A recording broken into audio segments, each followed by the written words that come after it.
मंगलम भगवान विष्णु मंगलम गरुड़ध्वजः मंगलम पुंडरीकाक्ष मंगलायतनो हरिः। ओम अपवित्रः पवित्रो वा सर्वावस्थांगतोऽपि वः यः स्मरेत् पुंडरीकाक्षं स वा ह्यभ्यन्तरः शुचिः। पुंडरीकाक्षः पुनातु पुंडरीकाक्षः पुनातु पुंडरीकाक्षः पुनातु त्रिराचम्य ओम केशवाय नमः केशवो मां पुनातु। ओम नारायणाय नमः नारायणो मां पुनातु। ओम माधवाय नमः माधवो मां पुनातु।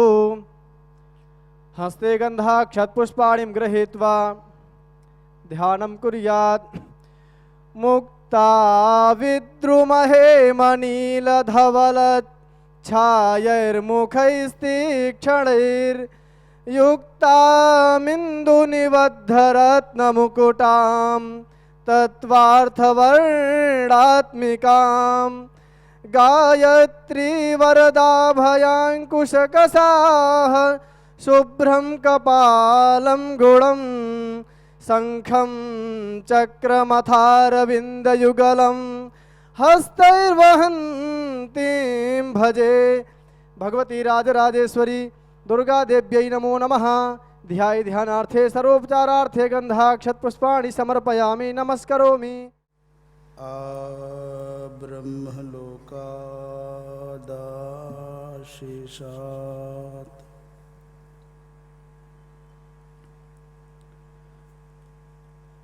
आलोका लोकपर्वतात् ये वसन्ति द्विजा देवास् तेभ्यो नित्यं नमाम्यहम्।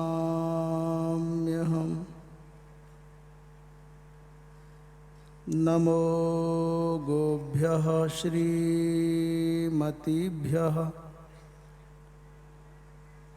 सौरभेभ्य एव च नमो ब्रह्मसुताभ्यश्च पवित्राभ्यो नमो नमः।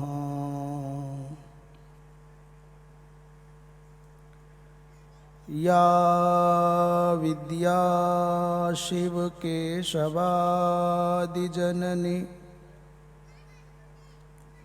या वै जगन्मोहिनी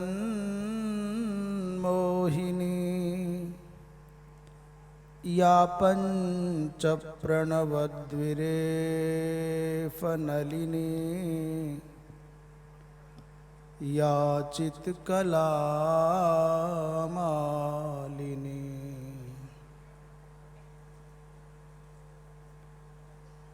या ब्रह्मादिपिपीलिकान्ततनुषुप्रोता जगत्साक्षिणी सा पायात् परदेवता भगवती श्रीराजराजेश्वरी।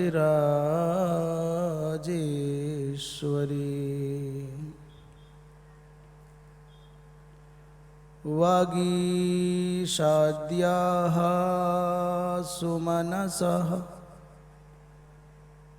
सर्वार्थानामुपक्रमे यन्नत्वा कृतकृत्याः स्युस्तं नमामि गजाननम्। वागीशायस्य वदने लक्ष्मीर्यस्य च वक्षसि यस्यास्ते हृदये संवित् तन्नृसिंहमहं भजे। अतुलित बलधामं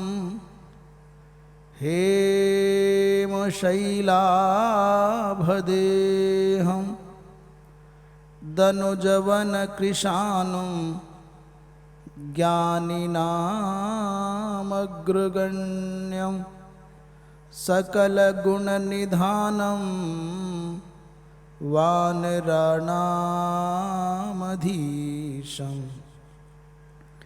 रघुपति प्रिय भक्तं वात जातं नमामि। काल विनाशिनी काली जय जय काल विनाशिनी काल विनाशिनी काली जय जय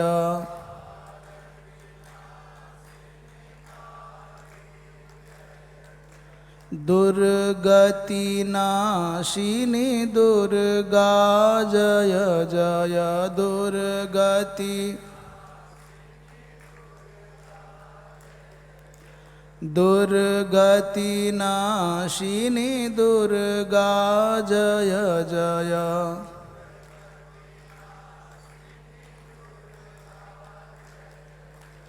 उमा रमा ब्रह्माणी जय जय उमा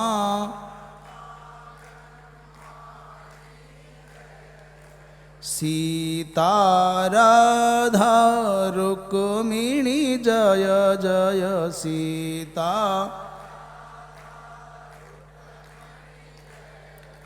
सीता राधा रुक्मिणी जय जय सीता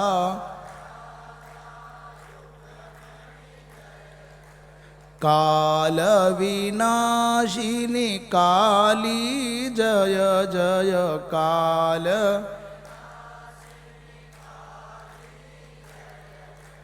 दुर्गति नाशिनी दुर्गा जय जय दुर्गति काल विनाशिनी काली जय जय काल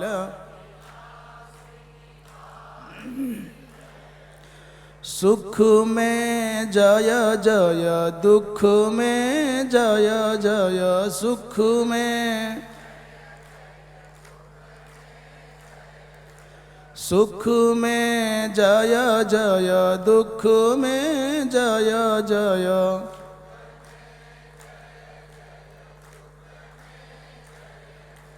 पल पल क्षण क्षण माँ की जय जय पल पल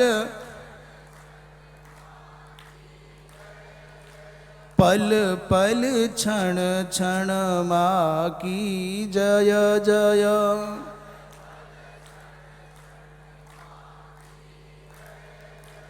काल विनाशिनी काली जय जय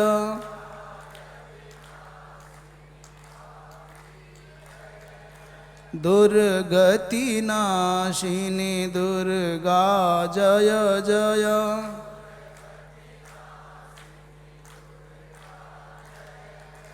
काल विनाशिनी काली जय जय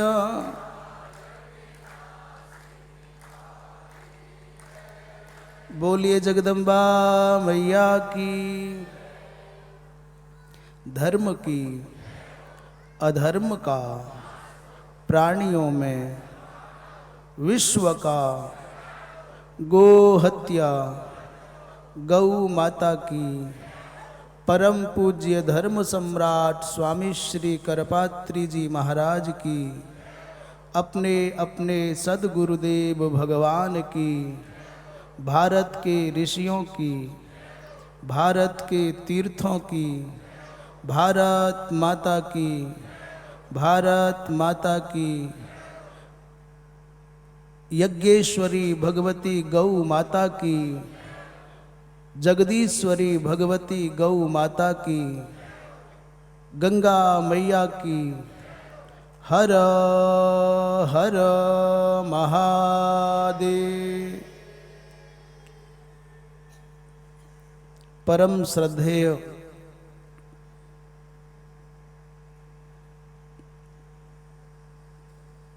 करुणा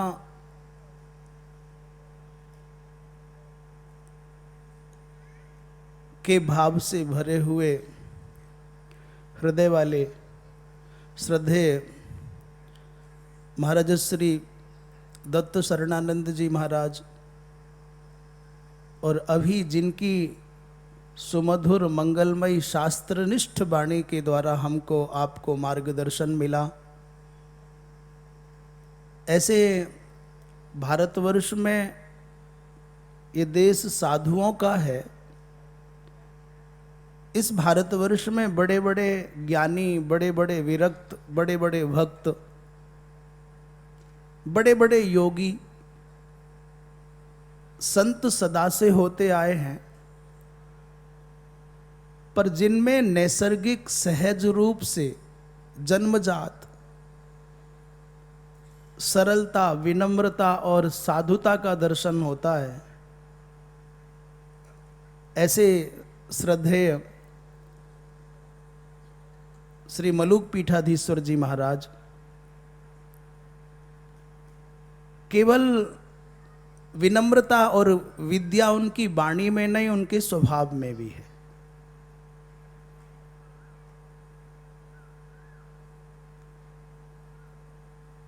श्रद्धेय पथमेड़ा महाराज की निश्चलता, गौ माता के लिए उनके हृदय में जो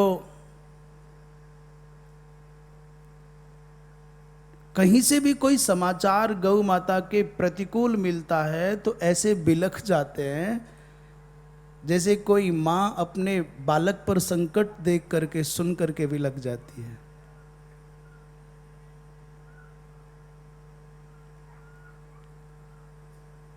ऐसे कुशलतम भगवत भक्त, गोभक्त, भारतीय संस्कृति के प्रति समर्पित महापुरुषों के मार्गदर्शन में आप सब ये पावन महोत्सव मना रहे हैं, गौ माता की भक्ति से अपने हृदय को आलोकित कर रहे हैं, तो सच्चे अर्थों में सूरतवासी तो वास्तव में पुण्यात्मा हैं।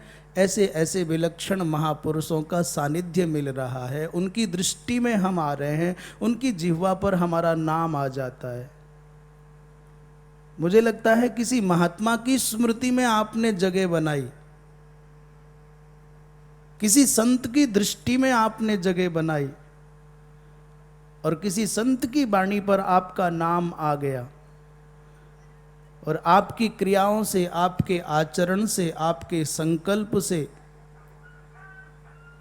उनका हृदय आनंद से भर गया, तो फिर कुछ और करने की आवश्यकता नहीं है। आप तो इस भवसागर में हो, पर नौका में बैठे हुए हो, जैसे नाव में बैठे हुए व्यक्ति को सागर में कोई खतरा नहीं, सहजता से पार हो जाए।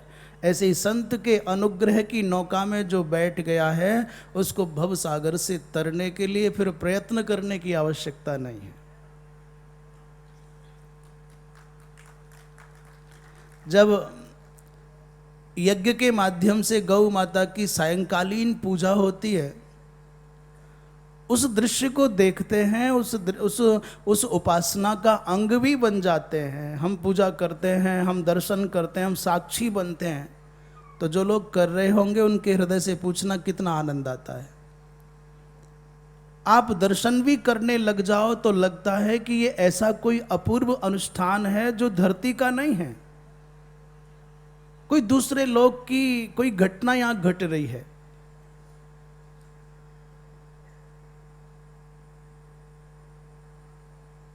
ये मैदान पहले भी था, आगे भी रहेगा, पर इस पावन अनुष्ठान के समय जो मैदान तीर्थ जैसा बन गया है, पुण्य का केंद्र जैसा बन गया है, ये गौ माता की कृपा और संतों की उपस्थिति का परिणाम है। जब यहाँ से गौ माता अपने अपने स्थान पर चली जाएंगी, संत कहीं और चले जाएंगे, आप यहाँ आओगे, और आ भी गए तो वो नहीं पा सकोगे जो पाने की अभिलाषा से आजकल यहां आते हो।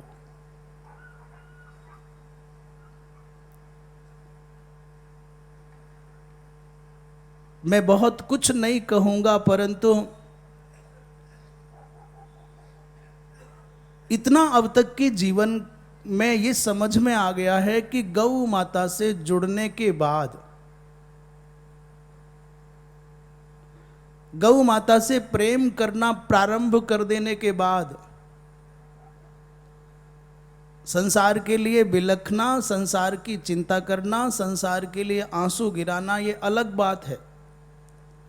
पर जिस दिन अचानक सोते सोते आपकी नींद टूट जाए और जग कर के बिस्तर पर बैठ जाओ कि मैं हिंदू हूँ, मैं सनातनी हूँ, मैं गौ माता को सकल प्रपंच की आधार मानता हूँ, सर्वेश्वरी मानता हूँ, और मेरे रहते हुए गौ भूखी है, मेरे रहते गौ पर अत्याचार है, तो जिस दिन आपके हृदय में ये वेदना घर कर जाए, जिस दिन आपकी आंखें गीली हो जाएं,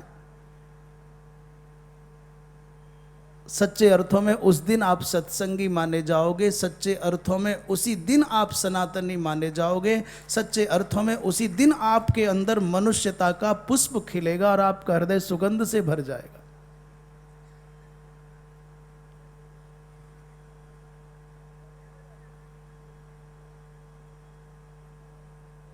पत्नी नहीं है, पुत्र नहीं है, धन नहीं है, घाटा लग गया, अपमान हो गया, इसलिए रोना तो बड़ा आसान है।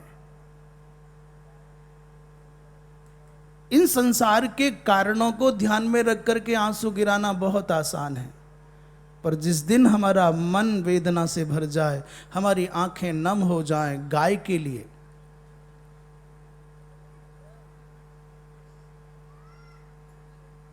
एक बड़ी अटपटी सी बात है, पर ध्यान से सुनोगे तो बहुत काम आएगी। बोलिए जय गो माता, जय गो माता।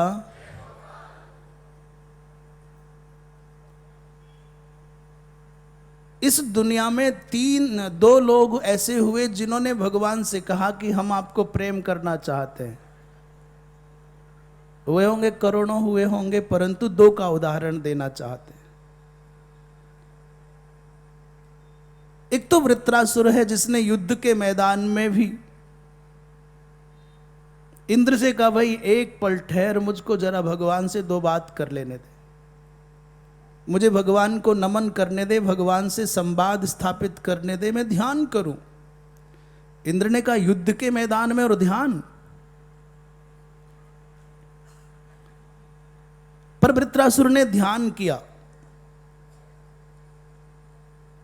भगवान से कहा कि मैं स्वर्गलोक नहीं चाहता, मैं ब्रह्मलोक भी नहीं चाहता, मुझे चक्रवर्ती सम्राट भी, समग्र भूमंडल का, अखंड भूमंडल का साम्राज्य भी चाहिए नहीं, मुझे मोक्ष भी चाहिए नहीं। भगवान ने कहा तो फिर चाहते क्या हो?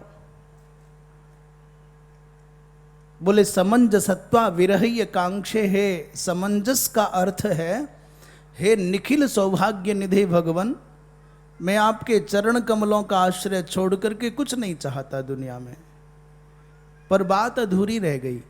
भगवान ने पूछा तुम कैसे चाहोगे मुझको, कैसे चाहते हो?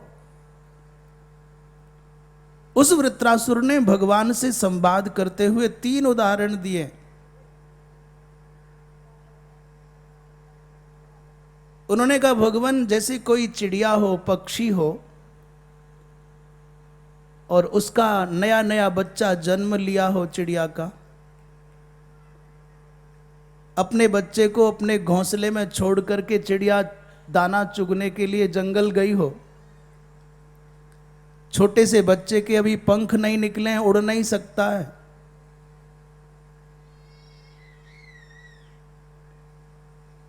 छोटा है इसलिए भूख लगेगी, बिना आश्रय के जी नहीं सकता, इसलिए मां के वात्सल्य की आकांक्षा, इच्छा जगेगी, मां की छांव चाहता है।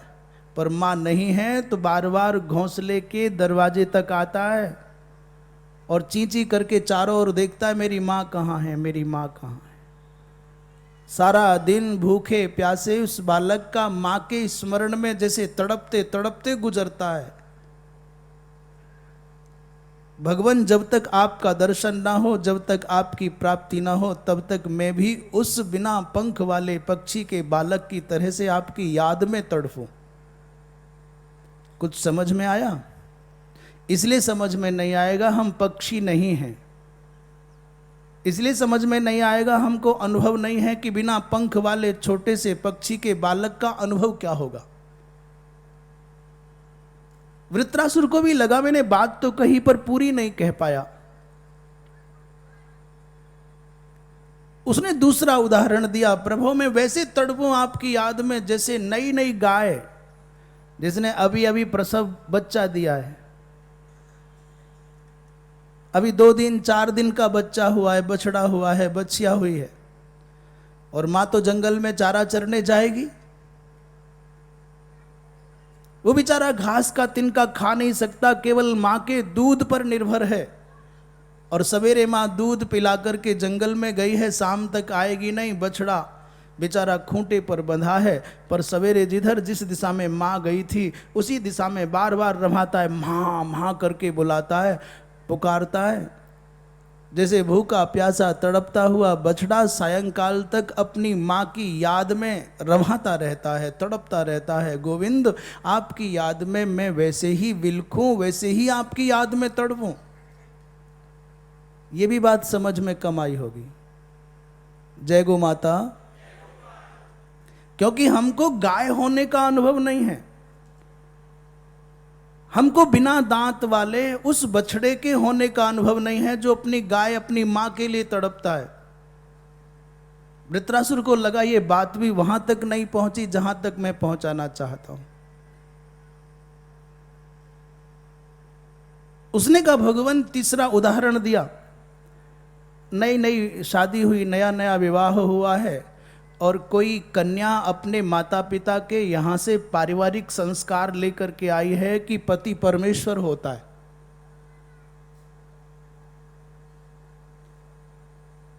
एक सती साध्वी अपने सद्व्यवहार से, सेवा से, सदाचार से पूरे परिवार को प्रसन्न रख ले, सास को, ससुर को, देवर को, जेठ को, सबको खुश कर ले, परंतु उसका समर्पण केवल पति के लिए होता है, कहीं और नहीं होता। सारे दिन सबको संतुष्ट करे पर अंतिम समर्पण पति के लिए ही होता है। और उस विचारी नववधू, नई नई बहू जो ससुराल में है, पति को परमात्मा की तरह से प्रेम करती है, और अचानक पति ने कहा हो कि देवी मैं बहुत आवश्यक कार्य से परदेश जाऊंगा, मुझे बहुत जरूरी काम से जाना है। जैसे ही सुना उसने कि ये परदेश जाएंगे तो सोचने लगे इनके बिना मेरा क्या होगा।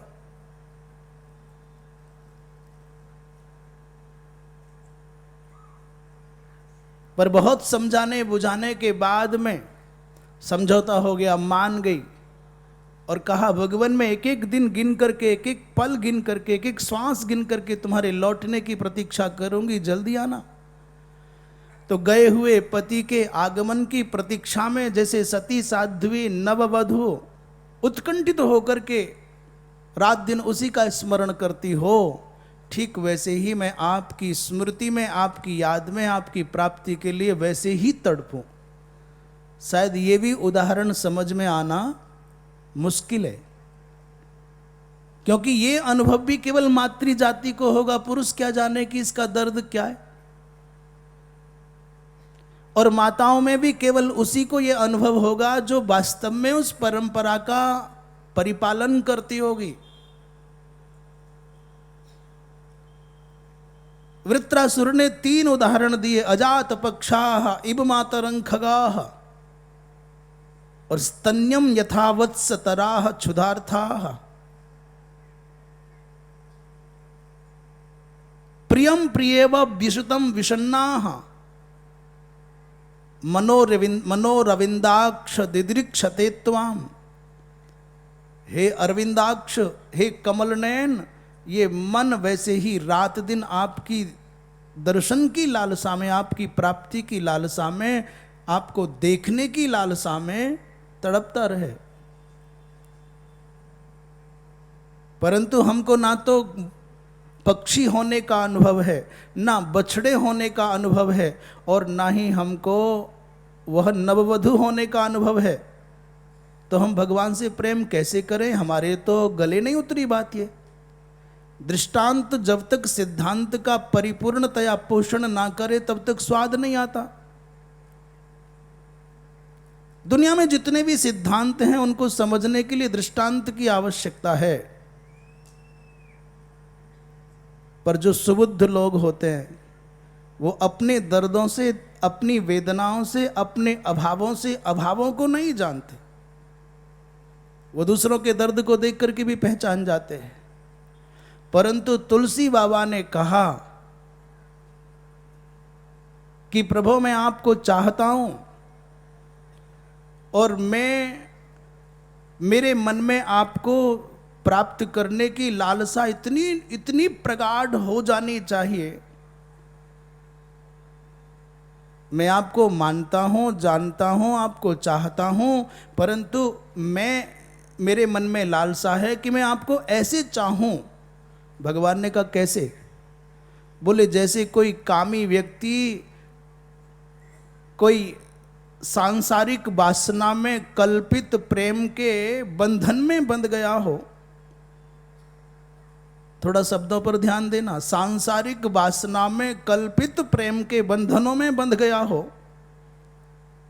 कामासक्त व्यक्ति जैसे अपनी प्रियतमा को, अपने प्रियजन को पाने के लिए तड़पता है, खाना भूल जाता है, सोना भूल जाता है, चैन नहीं पड़ता है।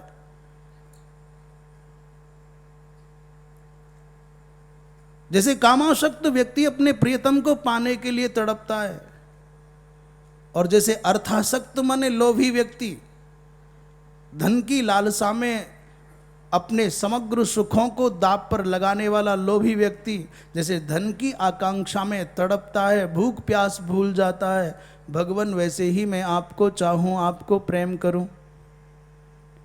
कामी ही नारी प्यारी जिमि लोभी ही प्रिय जिमि दाम, और तिमि रघुनाथ निरंतर प्रिय लागहु मोहि राम। तुलसी बाबा के जो दो दृष्टांत हैं, दो उदाहरण हैं, ये बहुत व्यावहारिक हैं। साहब हम धार्मिक हैं, हम सत्संगी हैं, हम नित्य कुछ पाठ, कुछ जप, कुछ पूजा करते हैं।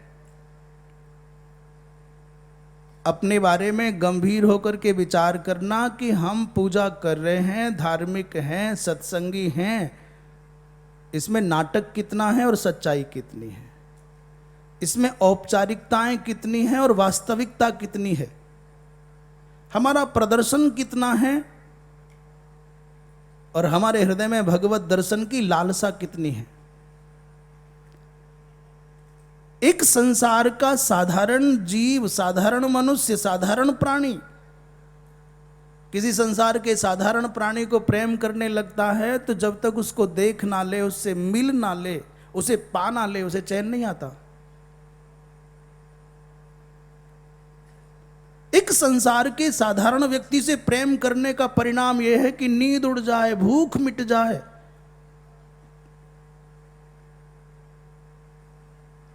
और हम भगवान से प्रेम करने का दंभ भी भरते हैं, संकल्प भी व्यक्त करते हैं, पर ना हमारी नींद कम होती है, ना भोजन कम होता है। कैसा प्यार है! इसका मतलब भगवान से जो प्यार चल रहा है उतनी गहराई का नहीं है जितनी गहराई का प्रेम ये साधारण संसार के लोग एक दूसरे से कर लेते हैं। और जब तक भगवान के लिए हमको रोना नहीं आएगा, जब तक भगवान को पाने के लिए हम भूखे नहीं रह पाएंगे, जब तक हम तड़पने ना लग जाएं, तब तक भगवान की क्या गर्ज है जो आपके सामने आए। इसलिए भगवान को चाहो तो टूट करके चाहो। कभी तो रोना आए, कभी तो आंखें गीली हो, कभी तो तुम अंदर से इतने कमजोर हो जाओ, दीन हो जाओ, प्रभु मैं इतना पापी हूं कि स्वप्न में भी आपकी एक झलक नहीं मिलेगी? मेरा बचपन चला गया, मेरी किशोरावस्था चली गई, मेरी जवानी चली गई, और अब तो मैं बुढ़ापे में पहुंच गया, और आज तक भी मुझको स्वप्न में भी आपका भाव नहीं आया, दर्शन नहीं हुआ। माना कि मैं पापी हूं, मैं बुरा हूं, दुनिया का सबसे अधम जीव हूं, पर प्रभु यदि मेरे दोषों की ओर, मेरे दुर्गुणों की ओर, मेरी कमियों की ओर आपकी नजर गई, तो आप कभी मुझको इस लायक नहीं समझोगे कि मैं आपकी शरण में आ पाऊं और आप मुझको दर्शन दे पाएं। आप तो अपनी करुणा, अपनी दया, आप तो अपनी महिमा, अपनी भगवत्ता, सर्वसमर्थता का भान करो, शरणागत वत्सलता को ध्यान में रखोगे। आपने तो कहा है कि जीव कितना भी अधम क्यों ना हो, कितना भी अभागा क्यों ना हो, कितना भी पापी क्यों ना हो, आपने अजामिल को तारा है, आपने शबरी को तारा है, आप धन्ना जाट को मिल जाते हैं, आप पिंगला वैश्या को मिल जाते हैं। इसलिए मेरी ओर मत देखना, मेरे दोषों की ओर नजर गई तो हजारों हजारों जन्मों तक मैं वो योग्यता नहीं पा सकूंगा कि आपका दर्शन हो। आप करुणा सागर हैं, करुणा की एक बूंद भी मेरे ऊपर बरसाई तो मेरा कल्याण हो जाएगा।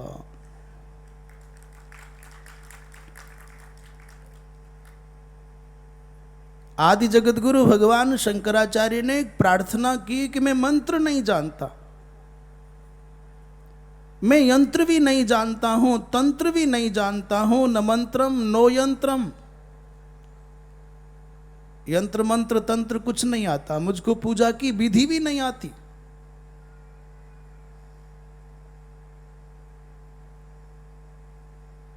और सच बताऊं मां, मुझको तो ठीक से रोना भी नहीं आता, मैं रोऊं तो कैसे रोऊं? न जाने वो कौन सा रुदन है जिसकी ध्वनि कानों में पड़ते ही माँ सैकड़ों काम छोड़ करके बालक के पास आ जाती है। मैं आंसू भी गिराता हूं तो मेरे आंसू गिराने का उद्देश्य भी संसार की उपलब्धियां और अनुपलब्धियां होती हैं। मैं बिलपन भी नहीं जानता, मैं रुदन भी नहीं जानता। बस इतना समझ पाया हूं कि जब कभी मैं अभावों से भरा हूं, मैं दीनता से भरा हूं, मेरा दौर्भाग्य जगा हो, मेरे अंदर दरिद्रता भरी हो, मैं असफलताओं के अंधकार में घिरा हूं, तो केवल रोकर के आपके पल्लू को पकड़ लूं और पीछे पीछे घिसटता चला जाऊं। मां, धरती पर पुत्र कुपुत्र हो सकता है, पर मां कभी कुमाता नहीं हो सकती। कुपुत्रो जायेत क्वचिदपि कुमाता न भवति। इस धरती पर कुपुत्र हो सकता है, पुत्र कुपुत्र हो सकता है, कुपूत निकल सकता है, अज्ञानी निकल सकता है, धृष्ट और भ्रष्ट निकल सकता है, परंतु कोई भी मां कभी कुमाता नहीं हो सकती। और ये तुम्हारा विरुद्ध है, ये तुम्हारी महिमा है।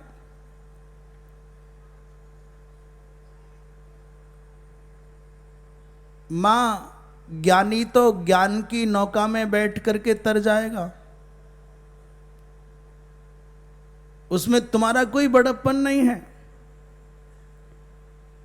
भक्ति करने वाले भक्त जन भी अपने भक्ति के पुरुषार्थ से तर जाएंगे, उसमें भी तुम्हारा कोई बड़प्पन नहीं है। योगी योग के सहारे भवसागर तर जाएगा, उसमें भी तुम्हारी कोई कृपा की आवश्यकता नहीं है। ज्ञानी ज्ञान के द्वारा, भक्त भक्ति के द्वारा, योगी योग के द्वारा, उसमें तुम्हारा कौन सा बड़प्पन आया कि साहब तुमने ज्ञानी को, भक्त को और विरक्त को, योगी को तार दिया। धरती पर मेरे जैसा कोई अधम जीव नहीं, पापी जीव नहीं, गंदगी में लिपटा हुआ मेरे जैसा कोई नहीं। काम, क्रोध, लोभ, मोह, मद, मात्सर्य, दुनिया की सब गंदगियों से मैं लिप्त हूं। जब तुम मेरे जैसे अधम पापी जीव को तारेगी तो दुनिया में तेरा झंडा सबसे ऊपर होगा कि ये मां करुणा की मूर्ति है। मेरे जैसे अधम को तारेगी तब ना तुमको यश मिलेगा, कीर्ति मिलेगी।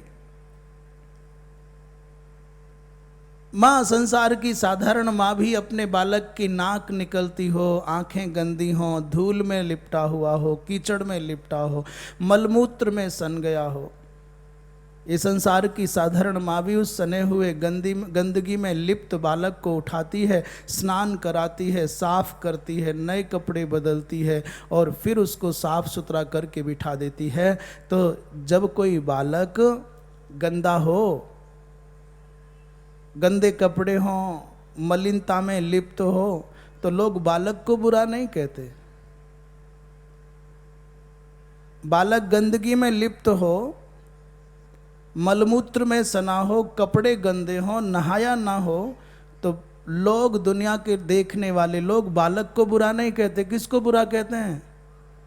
इसकी माँ को सहूर नहीं है, इसकी माँ बड़ी लापरवाह है। जैसे माँ संसार की साधारण गंदगी में लिप्त बालक को देख करके दुनिया के लोग माँ को उलाहना देते हैं, ये माँ अच्छी नहीं है, ठीक वैसे ही माँ, जब मैं आपका पुत्र काम क्रोध लोभ मोह की गंदगी में लिप्त संसार को पतित की तरह दिखाई दूंगा तो मेरा कुछ नहीं बिगड़ेगा, दुनिया में तेरी ही बदनामी होगी कि तू ध्यान नहीं रखती है। भगवान शंकराचार्य कहते हैं मत समः पातकी नास्ति, दुनिया में मेरे जैसा कोई पातकी नहीं है, और पापघ्नि त्वत्समा नहीं, तुम्हारे जैसा पापों का अंत करने वाली कोई नहीं है। ये ठीक से समझ लेना, मेरे जैसा कोई अधम जीव नहीं है और आपके जैसा कोई मां पुण्यात्मा नहीं है, माने आपके जैसा कोई पापों को दूर करने वाला नहीं है।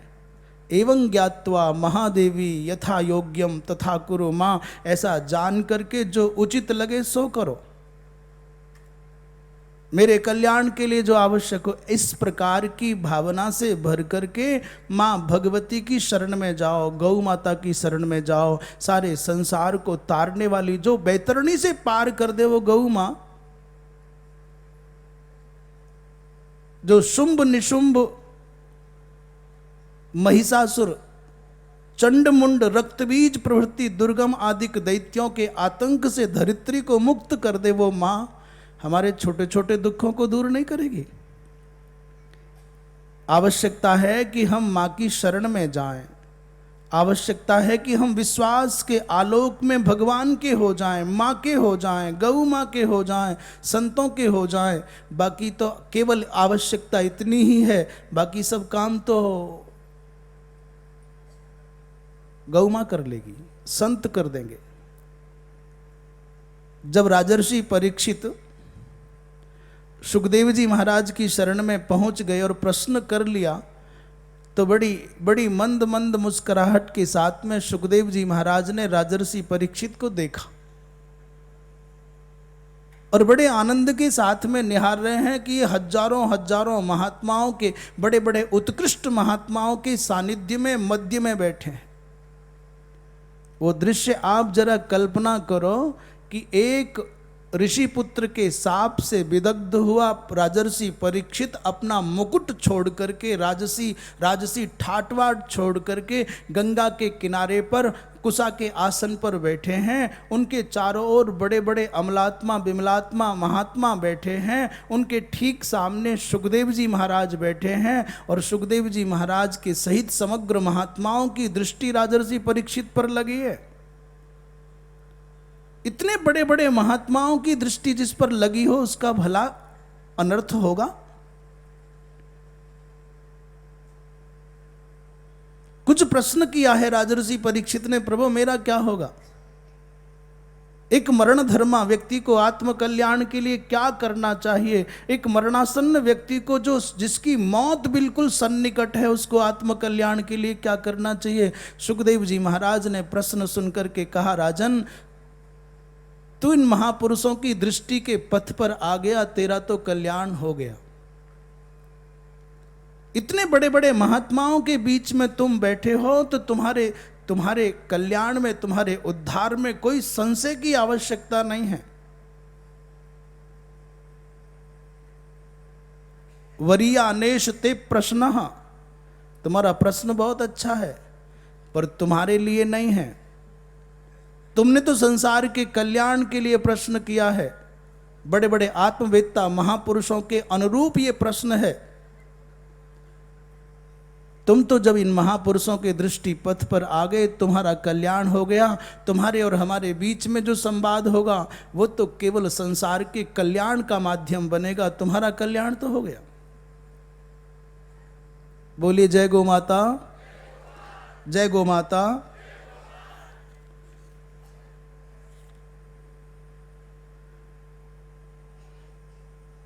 जन्मेजय ने प्रश्न किया है, भगवान मां से बढ़कर के जीव का उद्धार करने वाला कोई और नहीं है।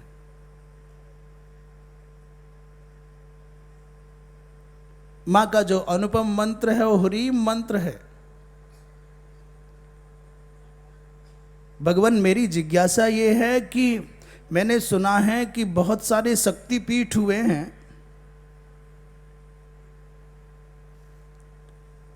इन शक्तिपीठों की स्थापना का आधार क्या है? श्री वेदव्यास जी महाराज कहते हैं, राजन, दक्ष की पुत्री सती का विवाह भगवान शंकर के संग हुआ और माता सती में अपने पिताजी का कुछ प्रभाव रह गया।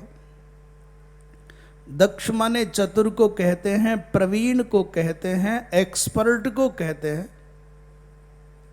ये बहुत दक्ष है, बहुत कुशल है।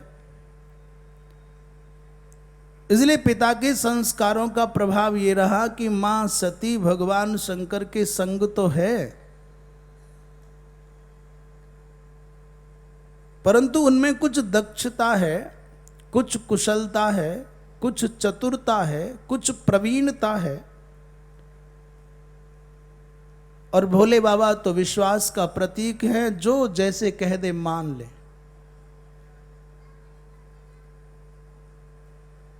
हमारे पथमेड़ा महाराज जी जो कहते हैं, हमारे मलोक पीठाधीश्वर, ठीक है महाराज जी, आप कभी ध्यान से देखना, कोई अपना पक्ष है ही नहीं। भोलेनाथ क्या है, जो जैसे दैत्य आवे बाबा बहुत परेशानी है, बोले ठीक तथास्तु। भगवान शंकर माने उनका धरती पर ना कोई मित्र, ना कोई शत्रु, ना अपना ना पराया, जो पहले आ गया उसी को वरदान मिल गया। भस्मासुर आ जाए तो भी तथास्तु। भगवान विष्णु थोड़ा विचार करते हैं देते समय, ये पात्र है कि नहीं है, पर भगवान शंकर तो पात्रा पात्र का भेद जाने बिना जो मांग ले वो ही दे दे। अपने लिए जिनको कुछ नहीं चाहिए, भांग चढ़ाओ, धतूरा चढ़ाओ, पानी चढ़ाओ, मत चढ़ाओ, दिन में आओ, रात में आओ,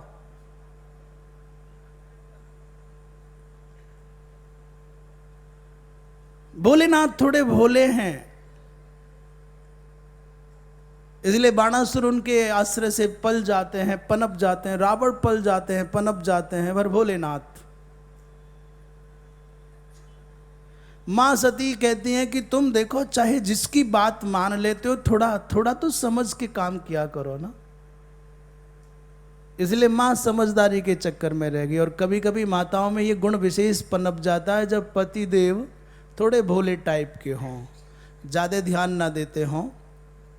बंटवारे के समय, भाइयों के व्यवहार के समय, लेन देन के समय यदि थोड़ी लापरवाही बरते ना पुरुष, तो माताएं कहती हैं तुम वैसे ही बराबर ही कर दोगे सब, तुम थोड़ा दिमाग नहीं लगाते हो, सब चला जाएगा। ये थोड़ी ज़्यादा चौकन्नी हो जाती हैं।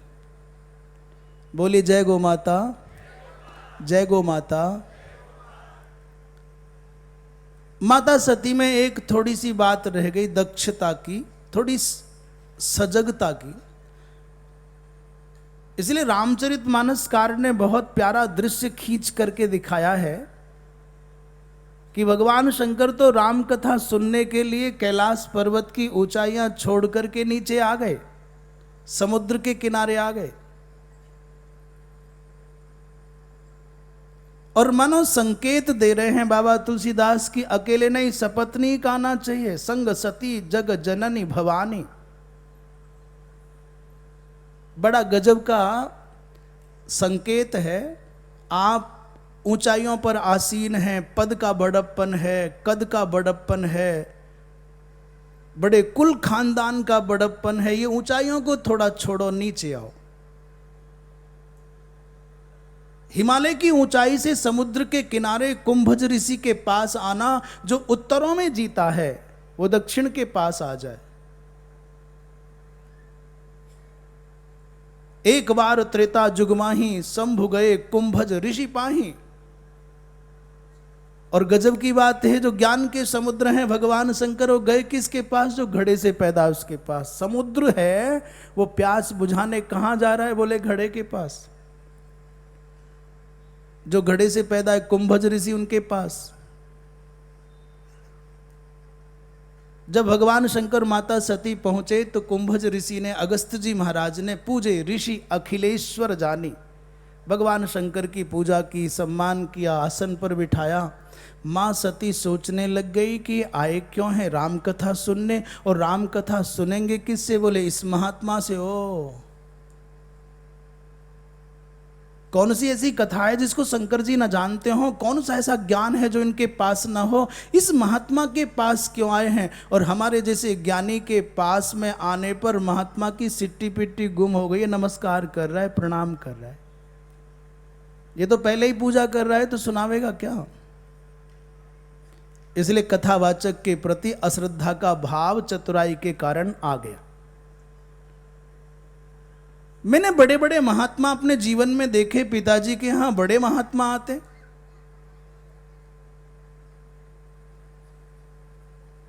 मां बैठी है कथा में, परंतु कथा सुनी कि नहीं सुनी ये बाबा नहीं बता पाए, तुलसीदास जी ने नहीं कहा। कई बार ऐसा होता है कि हम व्यवहार के नाते कथा में बैठते तो हैं, पर कथा हम में नहीं बैठ पाती। हम तो कथा में बैठ जाते हैं, पर कथा हम में क्यों नहीं बैठती? बोले शरीर तो यहीं बैठा होता है, मन कहीं और घूम रहा होता है। इसलिए माँ बैठी तो आसन पर भगवान शंकर के संग, और महर्षि अगस्त्य कथा सुनाने लगे, माँ घूमने चली गई कहीं, मन से तन बैठा रहा वहां। इसलिए भाई, तन से बैठो तो तन के साथ में मन को भी बिठा के रखा करो। मन को नहीं बिठाओगे तो कथा में तुम तो बैठोगे, पर कथा तुम में नहीं बैठेगी। वैसे ये दावा है, 2 घंटे 3 घंटे जितने भी देर आप कथा में बैठो, आप शरीर से बैठते हो तो शरीर के द्वारा किए जाने वाले अपराधों से बच जाते हो, बिल्कुल साफ बच जाते हो। आप वाणी से कथा में आकर के मौन रहते हो तो 3 घंटे तक बैठे तो आप 3 घंटे तक वाणी से होने वाले अपराध से बच जाते हो। एक बच गया मन, उसकी गारंटी हम नहीं ले सकते, उसकी गारंटी लेनी होगी तुमको। आप तन से कथा में बैठते हो तो तन के अपराधों से बच जाते हो, वाणी से मौन होते हो तो वाणी के अपराधों से बच जाते हो। यदि मन से भी कथा में बैठ जाओ 3 घंटे तो दावा है, गारंटी है कि यहीं बैठे बैठे भगवत दर्शन हो जाए। पर मन तो हवा के झोंके के जैसा है, जितना उसे कस के पकड़ना चाहो उतना भागता है। वास्तविक कथा का आनंद तो तभी आएगा जब शरीर के साथ में मन भी बैठ जाएगा। अच्छा, एक प्रश्न करूं फिर आगे बढ़ेंगे। बताओ, भगवान की लीला का दर्शन ज्यादा अच्छा है कि भगवान की कथा का श्रवण ज्यादा अच्छा है? भगवान की कथा सुनना ज्यादा लाभकारी है कि भगवान की लीला का दर्शन ज्यादा लाभकारी है? बोलिए जय गो माता, जय गो माता। भगवान की लीला देखना, लीला का दर्शन करना ज्यादा फायदेमंद है, ज्यादा लाभकारी है कि भगवान की कथा का सुनना ज्यादा लाभकारी है? हैं? कथा सुनना ज्यादा लाभकारी है। राम कथा सुंदर करतारी और संशय विहग उड़ावन। भगवान की कथा ऐसी सुंदर करतारी है कि संशय के पक्षियों को उड़ा देती है। बिना कथा सुने आपने लीला का दर्शन किया तो भ्रमित हो जाओगे, भटक जाओगे, गड़बड़ होने की संभावना होगी। और कथा सुनने के बाद लीला का दर्शन करोगे तो तुम और ज्यादा प्रेम करने लग जाओगे।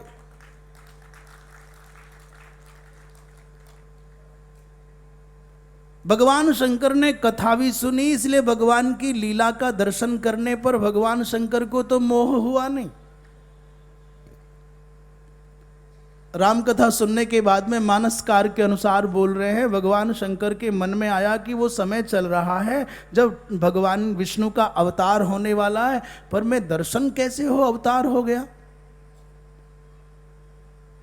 उधर दक्षिण की घटना है, सीता जी का हरण हो गया था। राम और लक्ष्मण रुदन करते हुए सीता की खोज में घूम रहे हैं। उन दोनों को देखा, भगवान शंकर ने मन में सोचा जिनके दर्शन करने की लालसा थी वो सामने से आ रहे हैं, चलो मिल करके मन की बात कर लें। परंतु कुसमय जान न कीन चिन्हारी, असमय जान न कीन चिन्हारी।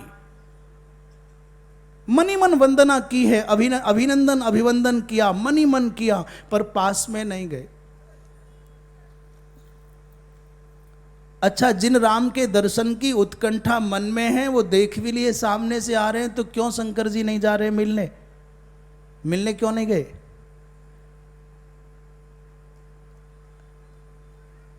शंकर जी ने सोचा समय ठीक नहीं है, अभी जाना ठीक नहीं।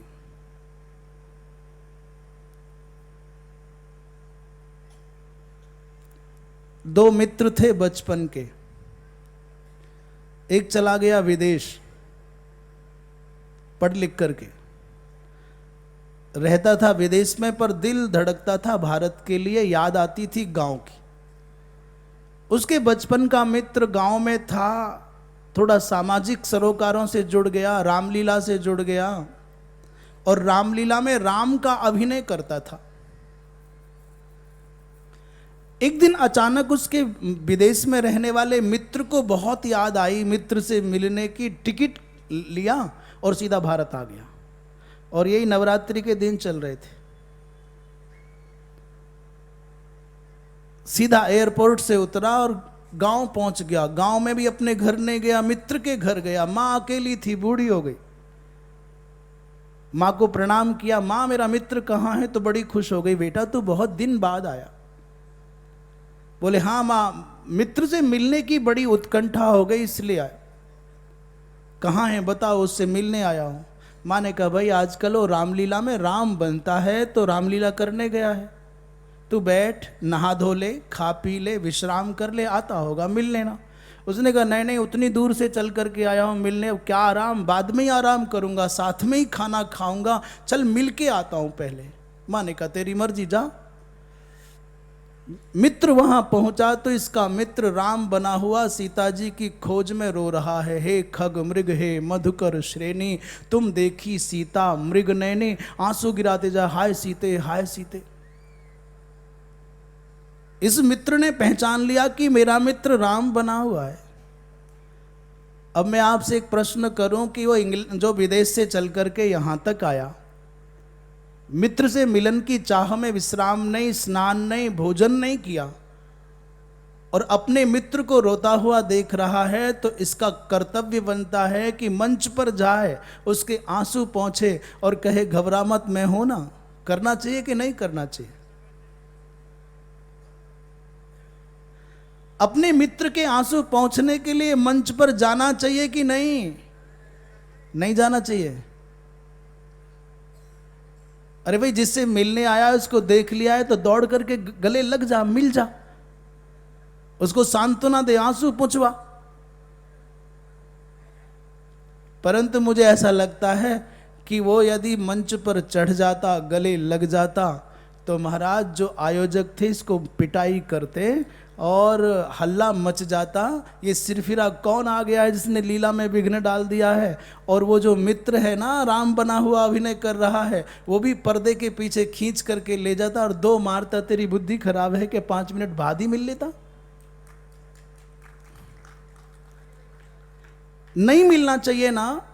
इंतजार करना चाहिए कि समय ठीक होगा, जब लौट करके आ जाएगा, मंच से पीछे, पर्दे के पीछे आएगा, बैठ के बात कर लूँगा। भगवान शंकर ने भी देख लिया कि विष्णु राम बन करके पत्नी के विरह में रोने का नाटक कर रहे हैं, इस समय मिलना ठीक नहीं है, लीला में विघ्न पड़ जाएगा, इसलिए असमय जान न कीन, इसलिए नहीं मिले। कितना भी महत्वपूर्ण अपना क्यों ना हो, आत्मीय क्यों ना हो, यदि लीला के मंचन में विघ्न करेगा तो अच्छा नहीं लगेगा। इसलिए भगवान शंकर पहचान गए, फिर भी मिलने नहीं गए। मां सती ने पूछा कि क्या बात है, बड़े आपको रोमांच हो रहा है, एक राजकुमार को आप नमस्कार कर रहे हो सर्वज्ञ होने पर भी। शंकर जगदवंत्य जगदीशा, ऋषि महर्षि सब आपको नमन करते हैं, मामला क्या है? भगवान शंकर ने बता दिया कि वो नारायण है, ब्रह्म है, अवतरित हुआ है लोक कल्याण के लिए, उनकी पत्नी का हरण हो गया, उसको खोज रहे हैं। सती माँ को और संशय हो गया, ये कैसे हो सकता है, ये कैसा भगवान है जिसकी पत्नी चुर गई, और ये ब्रह्म है तो सर्वज्ञ होना चाहिए, तो जंगल जंगल क्यों भटकता है, तुरंत पकड़ करके छीन लाए मेरी पत्नी यहाँ है। ये तो मामला कुछ समझ में नहीं आया।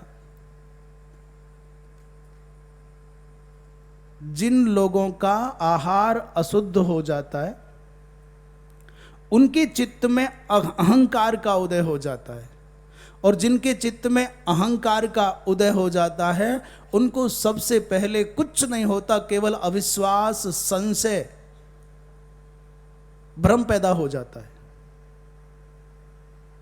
रामचरितमानसकार ने कहा कि जाको प्रभु दारुण दुख देही, और ताकि मति पहले हर ले ही। डंडा लेकर के शास्त्र, संत और भगवान नहीं आते मारने किसी को। जिस व्यक्ति का समय बुरा आना होता है, उसके विचार उल्टे हो जाते हैं, वो उल्टे काम करने लग जाता है।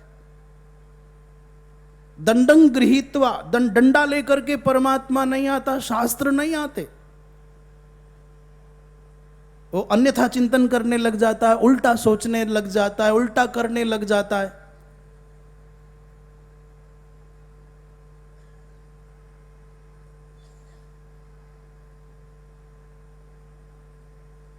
भगवान शंकर ने माता सती को समझाया, पर मां सती की समझ में ये बात नहीं आई। तो मुझे क्षमा करो, मैं एक बात जो विशेष रूप से कहना चाहता हूं, भगवती जगदम्बा है, सती कोई साधारण नारी नहीं है।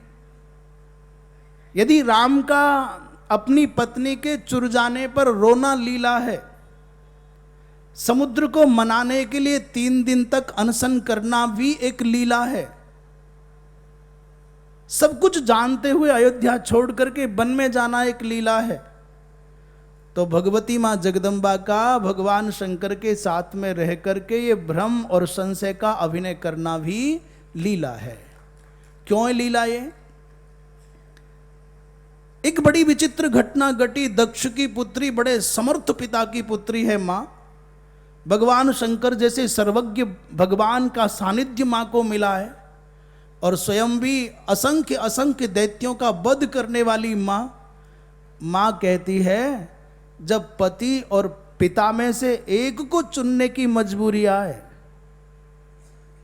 मैं मूल बात पर संक्षेप में आ गया यहां सीधे, जब पति में और पिता में से एक के चयन की बात आए तो आंख बंद करके मां को पति के साथ खड़ा हो जाना चाहिए, पिता के साथ नहीं। आज की मजबूरियां चाहे जो हों, आज की परिस्थितियां चाहे जो हो जाती हों, शास्त्र कोई एक देश और एक काल और एक व्यक्ति के लिए नहीं।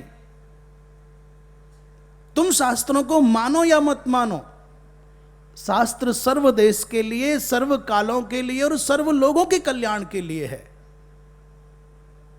जैसे सूरज पर आप चाहे धूल उछालो, चाहे श्रद्धा से जलांजलि दो, सूरज तक उसका कुछ नहीं जाता।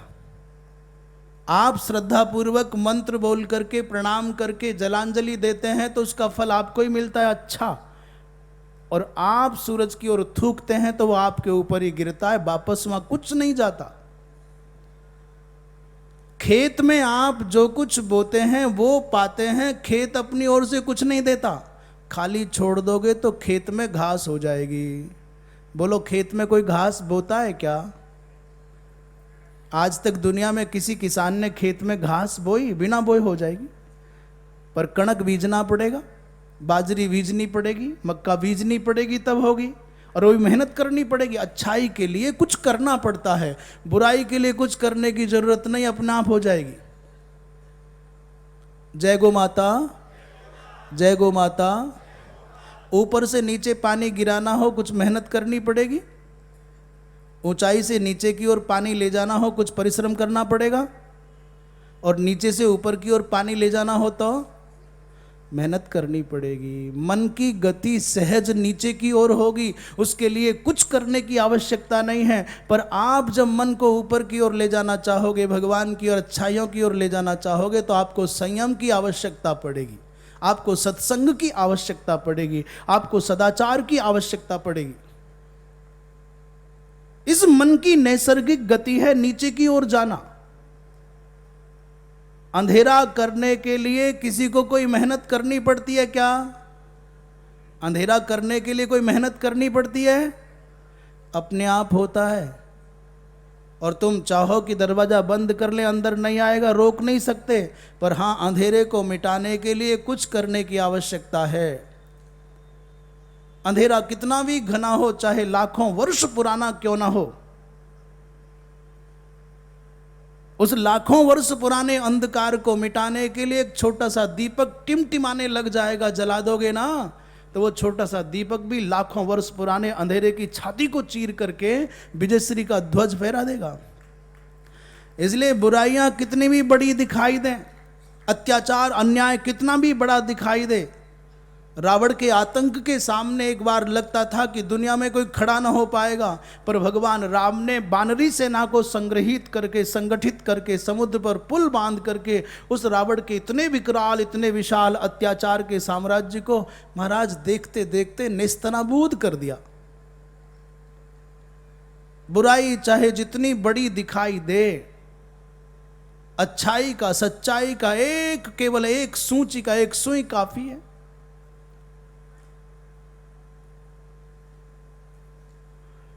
इसलिए शास्त्रों के प्रति जो मन में अश्रद्धा आवे कि नहीं नहीं हमारे मतलब की चीज नहीं है, तो यह हमारा भ्रम है। माता सती ने देखा कि भगवान शंकर अनुमति नहीं देते पिता के घर जाने की, पर भगवान शंकर कहते हैं वहां चली जाओगी तो तुम्हारा भला नहीं होगा।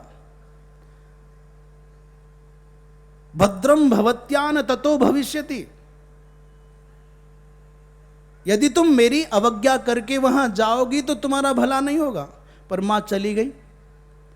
उसका परिणाम यह हुआ कि भगवान शंकर के प्रति तिरस्कार का भाव दक्ष के मन में था, तो सती को भी आदर नहीं मिला। उसका दुष्परिणाम हुआ कि माता सती ने भगवान शंकर के अपमान से खिन्न होकर के उस यज्ञ भूमि पर अपने प्राणों को त्याग दिया। जब भगवान शंकर को पता चला, ये आप समझ रहे हो प्रसंग क्यों चला? जन्मेजय ने पूछा, महाराज ये शक्तिपीठ क्यों बने? ये जो 52 शक्तिपीठ हैं ये कैसे बने? भगवान शंकर को जब पता चला, बड़े क्लेश में भर गए। आवेश में आकर के वीरभद्र के माध्यम से दक्षम सयज्ञम जही, वीरभद्र के माध्यम से यज्ञादिक का तो विध्वंस कर दिया, पर माता सती के शरीर को कंधे पर लेकर के उन्मत्त के समान भ्रमण करने लग गए पूरे भारतवर्ष में। और इतने भावावेश में है कि उनको शांत करना बड़ा कठिन है। सब देवताओं ने भगवान विष्णु से कहा, भगवान कुछ करो। जब यज्ञ बाट मुपागम्यो रोद भृष दुखितः, देवी भागवत में लिखा है कि भगवान शंकर बहुत जी भर के रोए मां के लिए। और भगवती मां सती के देह को अपने कंधे पर धारण करके भ्रमण करने लग गए।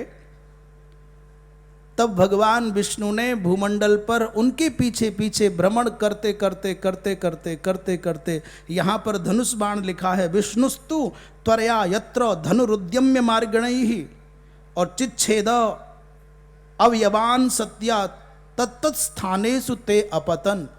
भगवान शंकर आगे आगे चलते रहे, पीछे पीछे भगवान विष्णु माता सती के तत्तद अंगों को काट काट करके गिराते रहे।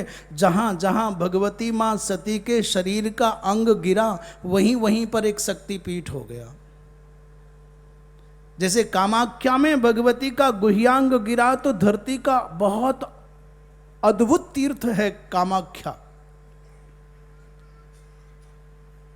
एतिषु स्थानेषु शिवाम भजन्ति भजन्ति परया भक्त्या तेषाम किंचिन्न दुर्लभम। जहाँ जहाँ भगवान शंकर के स्कंद पर रखे हुए माता सती के अंगों के भाग गिरे, अवयव गिरे, वही वही शक्ति माँ सती के एक एक बड़े दिव्य आध्यात्मिक ऊर्जा से संपन्न महातीर्थ का आविर्भाव हो गया। नैमिषारण्य जाओ तो वहां पर एक बड़ा पावन तीर्थ है, प्रयाग में, हरिद्वार में, काशी में विशालाक्षी,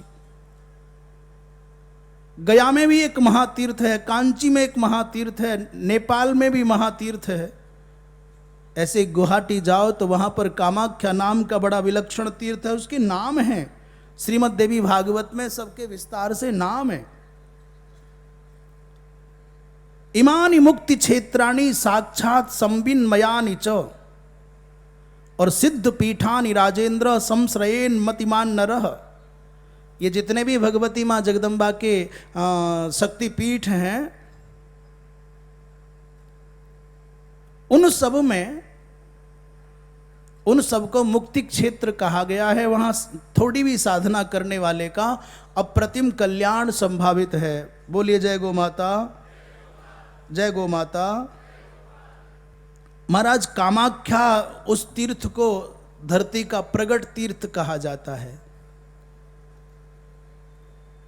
यहाँ जो लोग साधना करने जाते हैं उनके समग्र संकल्प, समग्र मनोरथ पूर्ण हो जाते हैं।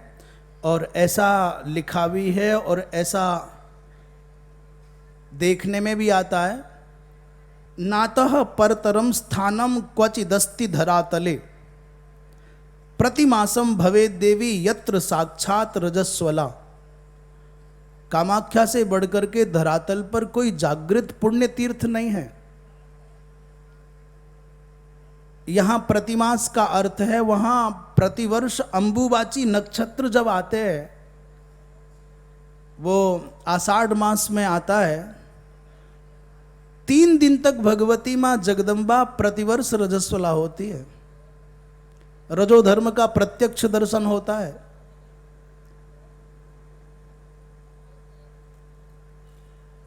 इसलिए अपने जीवन में कामाख्या एक बार तो कम से भी कम अवश्य जाना चाहिए। कुरुक्षेत्र में स्थाणुप्रिया है, अमरकंटक में चंडिका है, पुष्कर में गायत्री माँ है, प्रभास में पुष्करेक्षणी है, नैमिषारण्य में लिंगधारिणी है, श्रीशैल पर सांकरी है और महाकाल में शाकंभरी है, गया में मंगला है, कनखल में उग्रा है, महेंद्र पर्वत पर महांतमा है और काशी में विशालाक्षी है, कालंजर माने कलकत्ता में काली है।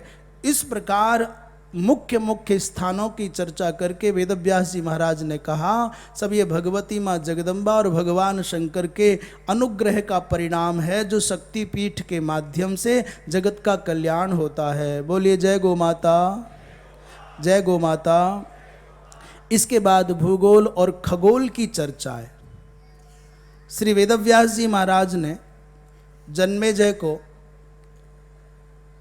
सप्तद्वीपवती धरित्री की महिमा, उसमें भारतवर्ष की महिमा इसलिए कही, वो कहते हैं कि समग्र धरित्री पर केवल भारतवर्ष में गंगा है।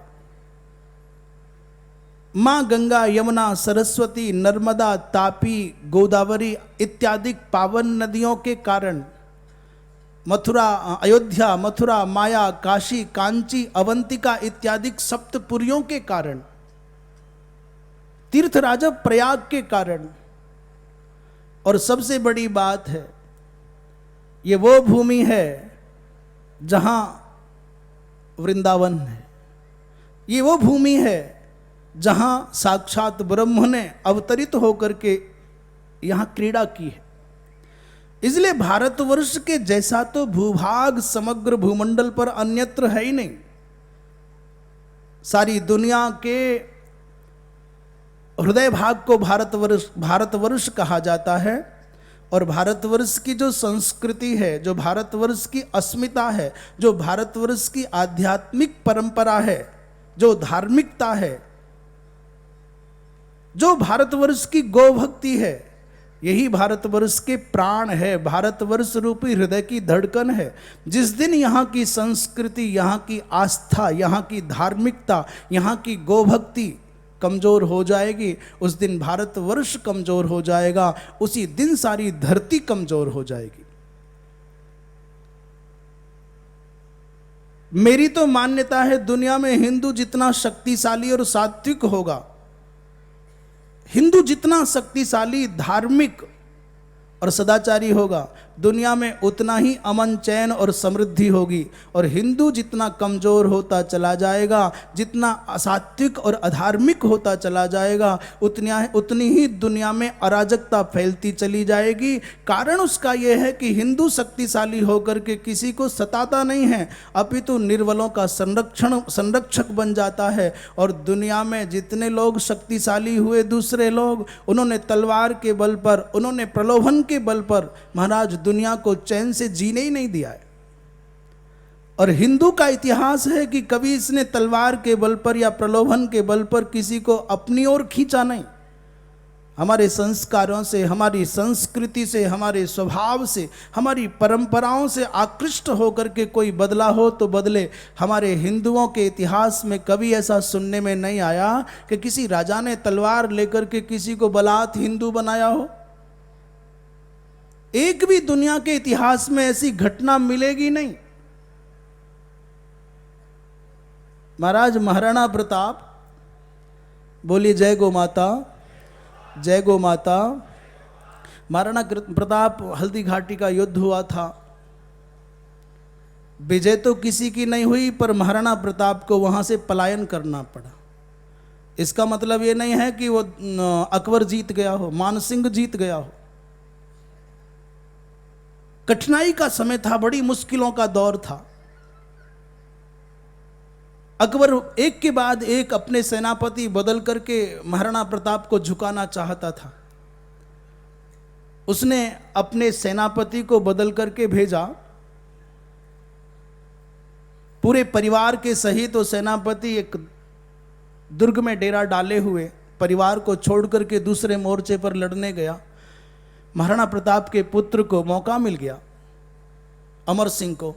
उन्होंने उस मुगल सेनापति के परिवार को, उनके हरम को, माने बेगमों को कैद कर लिया और पिताजी के पास सूचना भिजवाई, पिताजी घबराने की कोई आवश्यकता नहीं है, हमारी विजय हो गई। महाराणा ने पूछा ऐसा क्या हो गया? बोले हमने उनकी बेगमों को कैद कर लिया है, आप संदेश भिजवा दो कि तुमको अपना परिवार सुरक्षित चाहिए तो पराजय स्वीकार करके लौट जाओ। महाराणा प्रताप ने कहा अमर सिंह, महाराणा प्रताप ने छत्राणी का दूध पिया है, वो दुनिया का साम्राज्य भी छल करके नहीं पाना चाहेगा।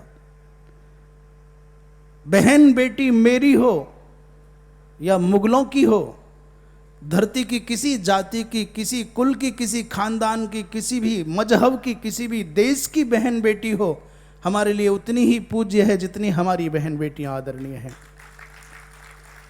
और आश्चर्य की बात तो यह है कि जब उस मुगल सेनापति को पता चला कि महाराणा के पुत्र ने उनको कैद कर लिया है, तो बिना घबराए उसने कहा कि तो कोई चिंता की बात नहीं है। एक बार को यदि मेरे बादशाह ने मेरे परिवार को कैद किया होता तो मेरी धड़कनें बढ़ जाती, पर ये महाराणा प्रताप के पुत्र ने कैद किया है। मेरे यहाँ मेरी बहू, मेरी बेटियां सुरक्षित हो सकती हैं, परंतु महाराणा के यहाँ पर मेरी बहन बेटियां सुरक्षित नहीं हो सकती। घबराओ मत, और तब तक वो सूचना आ गई। महाराणा प्रताप ने कहा, अमर सिंह अविलंब सम्मान पूर्वक सुरक्षित इन बहनों को, बेटियों को वहां वापस लौटा करके आओ। मेरे भारत का इतिहास है जहां जहां नारी जाति के सम्मान के लिए लोगों ने अपने सुखों को, अपनी विजय को दांव पर लगा दिया। आपको एक कथा ऐसी बताऊं, बड़ी विचित्र है। मेघनाद मारा गया, सुलोचना ने रो करके रावण के सामने जाकर के कहा, पिताजी। उस समय तक रावण रो रहा था एकांत में, बड़ा जी भर के, पहली बार जार जार होकर के रोया। सारी दुनिया को रुलाने वाला भी रो सकता है, कोई कल्पना नहीं करेगा।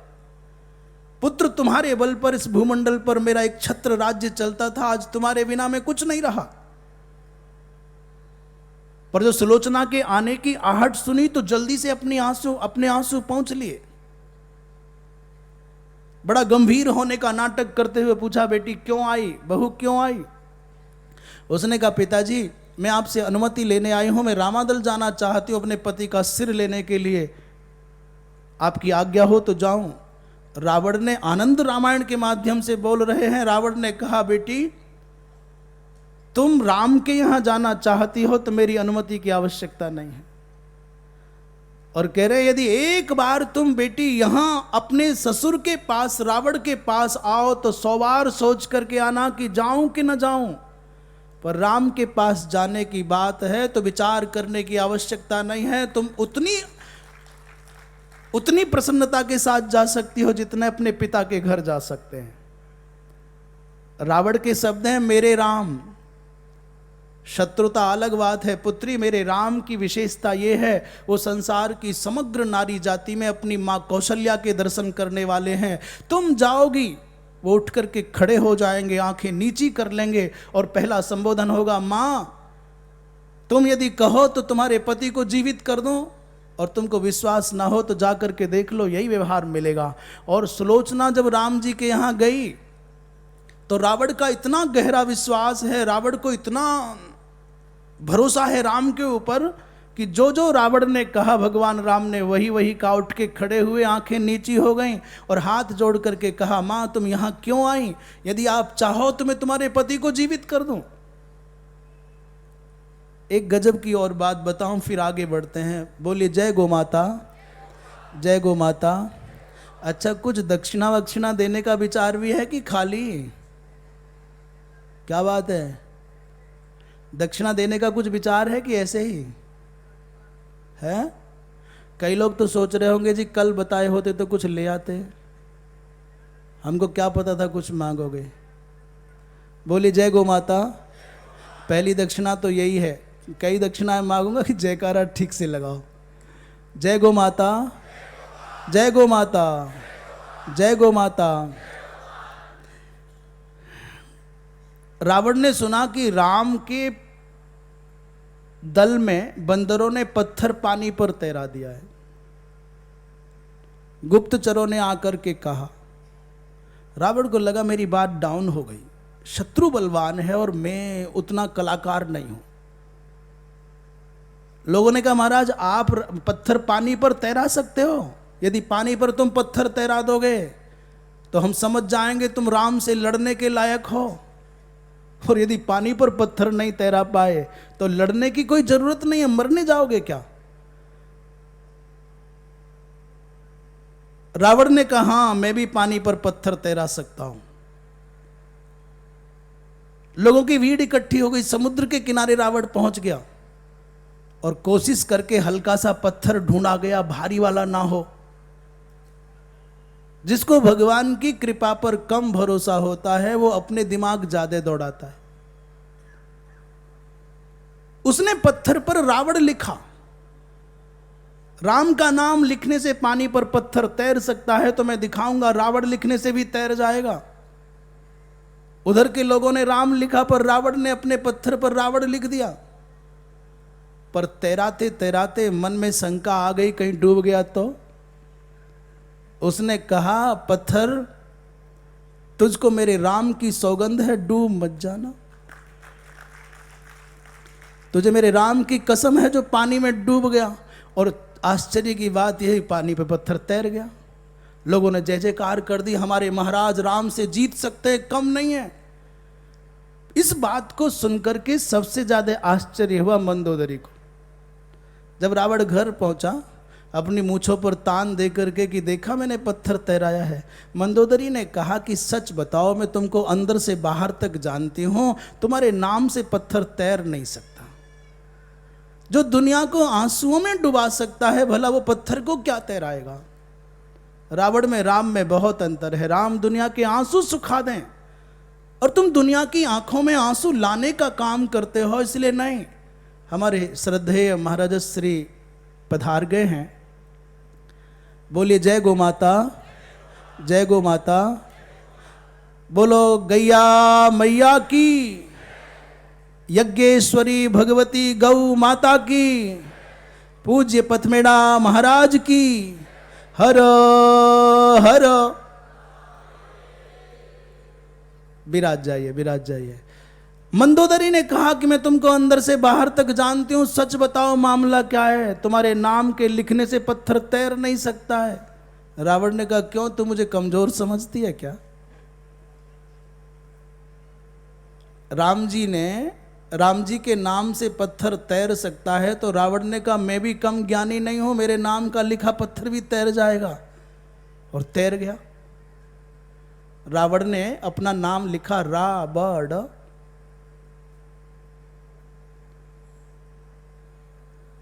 पर मंदोदरी को विश्वास नहीं हुआ। मंदोदरी ने पूछा सच सच बताओ कि पत्थर तुम्हारे नाम का लिखा हुआ तैरा कैसे। रावण ने कहा किसी को ना बताए तो तेरे कान में बता सकता हूं, और केवल तुझको ही बता सकता हूं। मंदोदरी ने कहा बताओ। कि मैंने उस पत्थर पर रावण तो लिखा, पर मुझे भरोसा नहीं था कि पत्थर तैरेगा। मैंने उस पत्थर को कहा कि अरे पत्थर, तुझको मेरे राम की सौगंध है, पानी में डूब मत जाना। और उस पत्थर ने मेरे राम की सौगंध की आन रखी, इसलिए तैर गया है। भारतीय संस्कृति का जो स्वरूप था वो ये था कि शत्रु के हृदय में भी हमारी परंपराओं के प्रति, हमारी संस्कृति के प्रति, हमारी आस्थाओं के प्रति इतना गहरा विश्वास था कि उनके मन में भी शंका नहीं हो सकती थी। और आज दुख इस बात का है कि हम जिस संस्कृति में, जिस परंपरा में जन्मे हैं, हम लोगों को ही अपनी संस्कृति पर, अपनी आस्थाओं पर, अपनी मान्यताओं पर, अपने मानबिंदुओं पर, अपने शास्त्रों पर हमको विश्वास नहीं रह गया है। हम हर पल शंकाओं से भरे हुए हैं, भ्रम में जी रहे।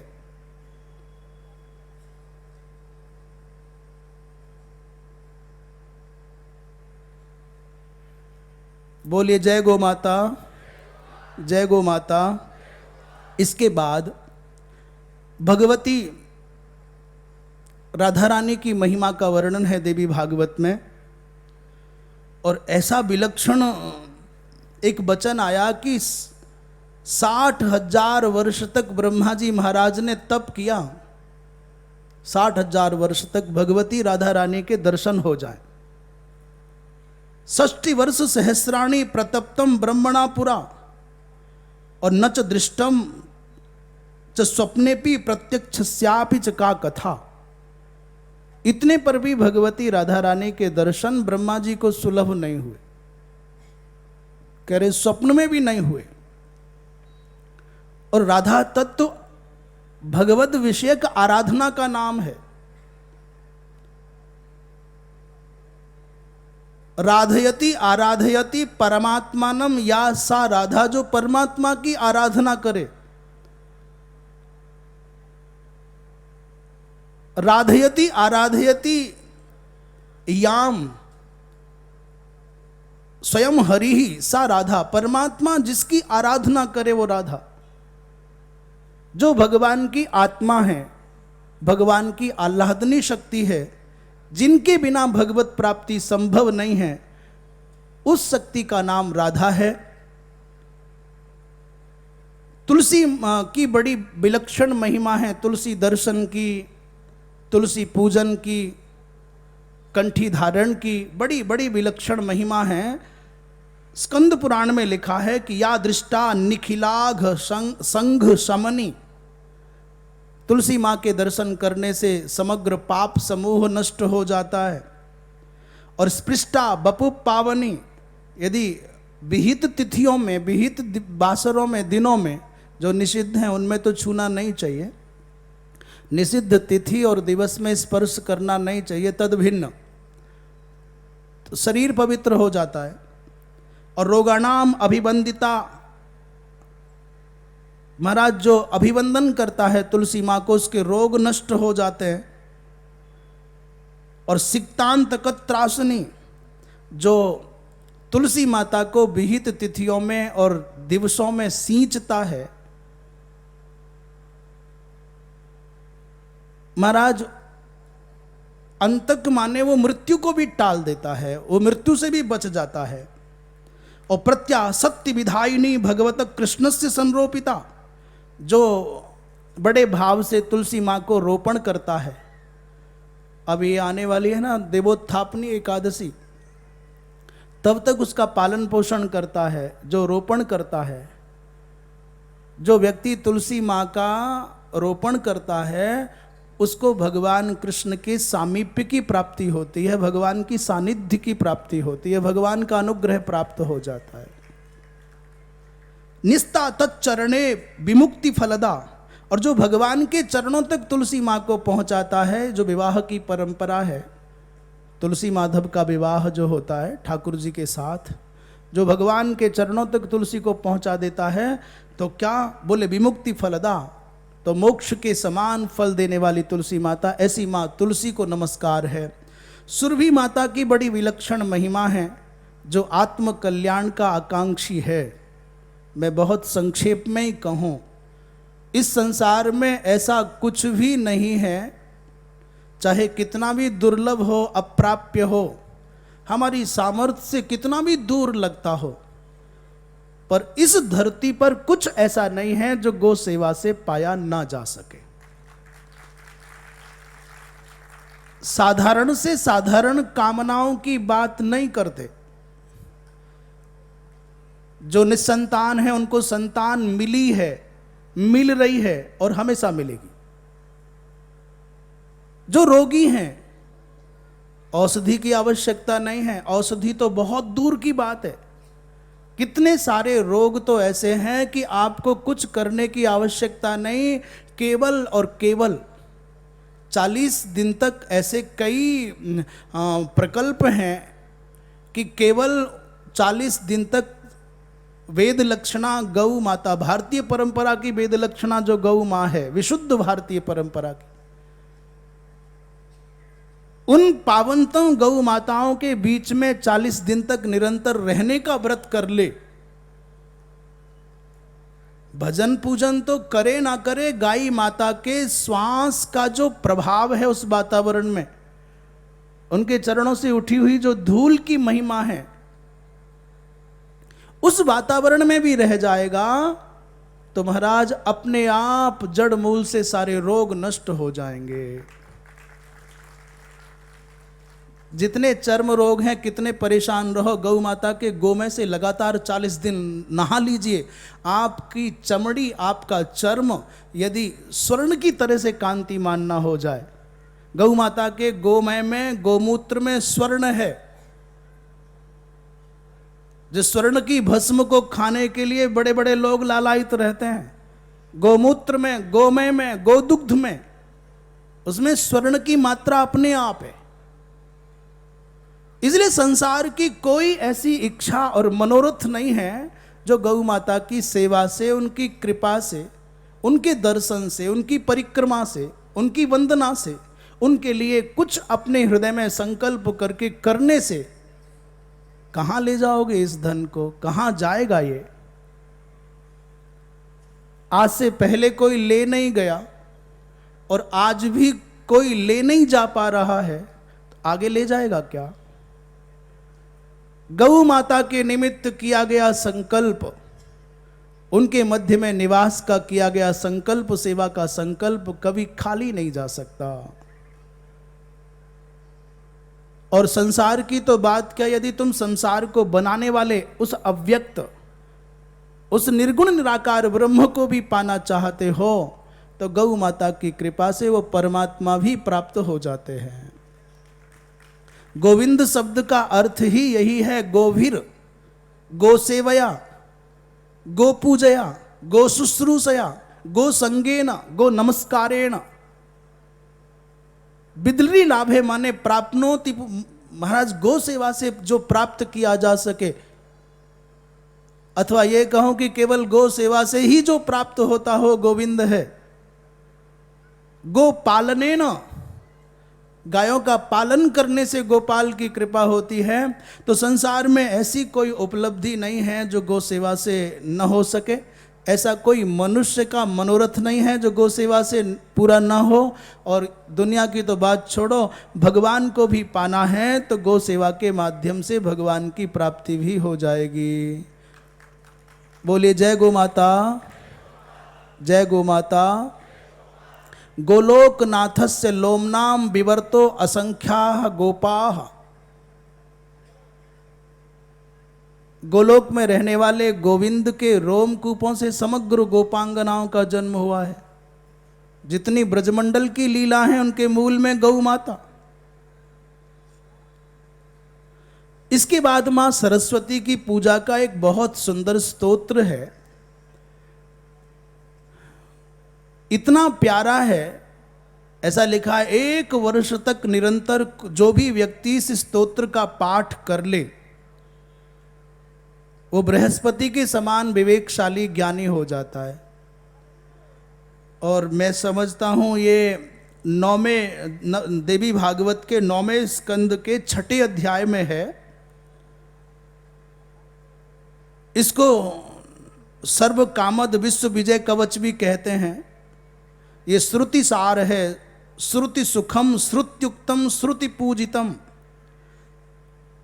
उक्तम कृष्णेन गोलोके मह्यम वृंदावने बने। ब्रह्मा जी महाराज कहते हैं ये गोलोक में भगवान कृष्ण ने मुझको सुनाया था। अब उस गोलोक की बात तो अलग है, धरती का गोलोक है। आप पथमेड़ा पहुंच जाओ, मनोरमा गोलोक धाम पहुंच जाओ, वहां इस स्तोत्र का अपने बच्चों को पाठ करा लोगे तो भी वही फल होगा जो इसकी फलश्रुति में लिखा हुआ है। ये अत्यंत गोपनीय है, कल्प वृक्ष के समान फल देने वाला है। और इसकी महिमा में इतने बड़े बड़े लिखा हुआ है कि महाराज पाणिनि जी महाराज ने जिस व्याकरण का सृजन किया वो इसी की कृपा से किया। वाल्मीकि ने जो काव्य सृजन किया इसी की कृपा से किया। एक बड़ी विचित्र बात देवी भागवत में संदिग्ध लिखी है, मैं जान करके कहना चाहता हूं, यद्यपि समय की सीमा में ही कहना है। ऐसा लिखा है महाराज श्री जी 5000 वर्ष कलयुग के पूरे होते ही यहां से गंगादिक नदियां विदा हो जाएंगी। और मैं जान करके इस विषय को कह रहा हूं, नहीं कहेंगे तो जो लोग इनके मर्म को नहीं जान रहे हैं वो भ्रमित करेंगे, भटकाएंगे। 5000 वर्ष कलेह 5 सहस्रे च गते वर्षे तु गोक्षणम युष्माकं सरिताश्चैव मद्गेहे चागमिष्यतः।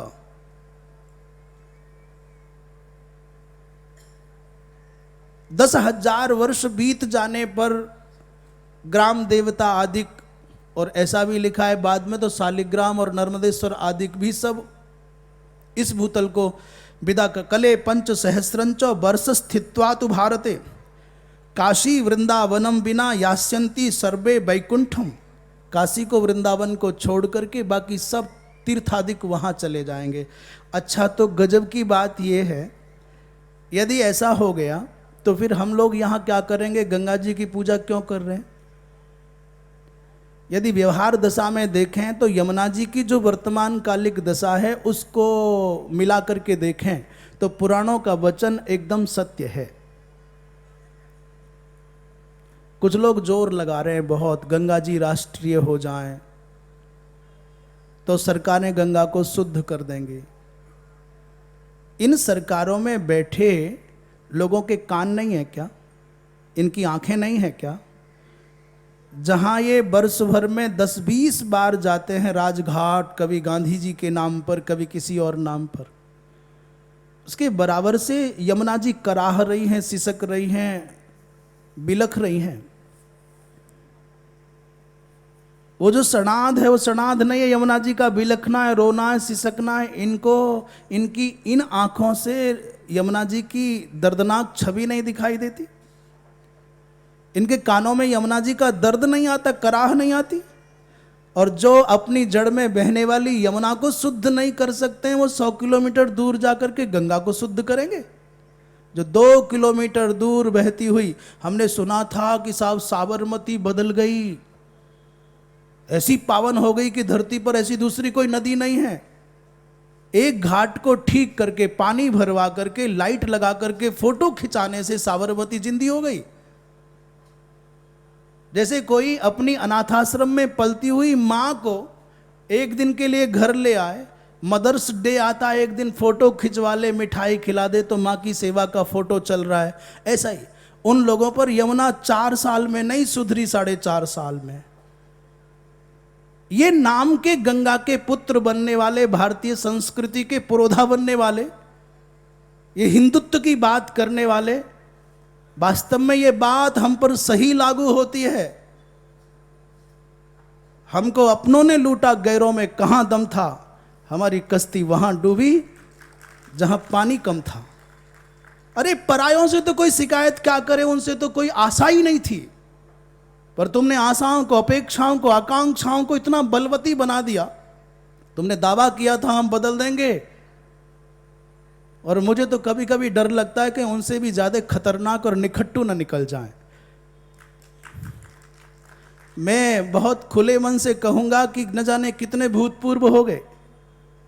इससे पहले जो तख्त पर बैठे थे उनको भी अपने खुदा होने का बड़ा अभिमान था, गुमान था, और मुझे लगता है तुमको भी ऐसा ही लगता है, हम अमर हैं। पर जितने पहले के लोग हैं सबके नाम के आगे भूतपूर्व हो गया है। महाराज तुम्हारे कानों तक ये दर्द जाए, ये वेदना जाए, तो अभूतपूर्व होने की तैयारियां करो। नहीं, भूतपूर्व तो थोड़े दिन में अपने आप हो जाओगे। कुछ ऐसा करो कि दुनिया के हृदयों में तुम्हारा नाम आ जाए। कुछ ऐसा करके जाओ कि तुम अभूतपूर्व हो जाओ। और बहुत कुछ ज्यादा करने की आवश्यकता नहीं है। तुम्हारी एक लेखनी में इतनी ताकत है, तुम एक पल में 1000 के नोटों के प्राण ले सकते हो, तो तुम पर कसाईयों के प्राण नहीं लिए जाते? तुम एक लेखनी से घोषणा कर दो, एक लेखनी से घोषणा कर दो, आज के बाद हिंदुस्तान की धरती पर एक भी गौ माता को हम कटने नहीं देंगे, एक भी गौ माता को भारतवर्ष के अंदर हम भूखा नहीं मरने देंगे, प्यासा नहीं रहने देंगे, एक भी गौ माता अनाथ की तरह से कहीं भटकेगी नहीं। एक समय था यहाँ का चक्रवर्ती सम्राट राजर्षि परीक्षित एक गौ के प्रति अपराध करने पर कलयुग का निग्रह करता है, और आज हजारों गायों का जीवन संकट में, लाखों गायों का जीवन संकट में। हम कोई रहम करम की भीख नहीं मांग रहे, हमारा हक है। सूकर पालन मंत्रालय है, उनके लिए तुम्हारे पास सब्सिडी है, मछलियों के लिए है, मुर्गियों के लिए है, भेड़ों के लिए है। तो क्या गौ माता इतनी गई बीती है तुम्हारी नजर में कि गायों के लिए तुम्हारे यहां कोई विभाग नहीं है? अभूतपूर्व होना है तो गौ माता के लिए यदि काम कर गए तो तुम वास्तव में अभूतपूर्व हो जाओगे, स्मरणीय हो जाओगे। नहीं तो स्मरणीय नहीं हो जाओगे तो बाकी शेष बचता है मरण के हिस्से में, तो तुम भी आओगे। बोले जय गौ माता, जय गौ माता। मूल विषय बता रहे थे, 5000 वर्ष या 10,000 वर्ष की क्या बात है। जैसे भगवान का अवतार होता है महाराज श्री, एक उद्देश्य विशेष को लेकर के निर्गुण निराकार ब्रह्म सगुण साकार होते हैं, और वो निश्चित है, इतना एक टाइम निर्धारित है, समय निर्धारित है कि यहां से यहां तक। जैसे ही वो उद्देश्य पूरा होता है तो भगवान कथावाचक हों या ग्रंथ हों, उनमें अक्सर लिखा रहता है भगवान ने धराधाम छोड़ करके अपने लोक को गए।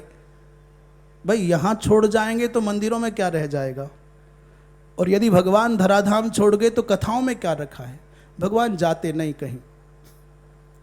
उसका रहस्य ये है कि जिस अवधि तक शास्त्र का वचन है उस अवधि तक भगवान इन नेत्रों का विषय थे।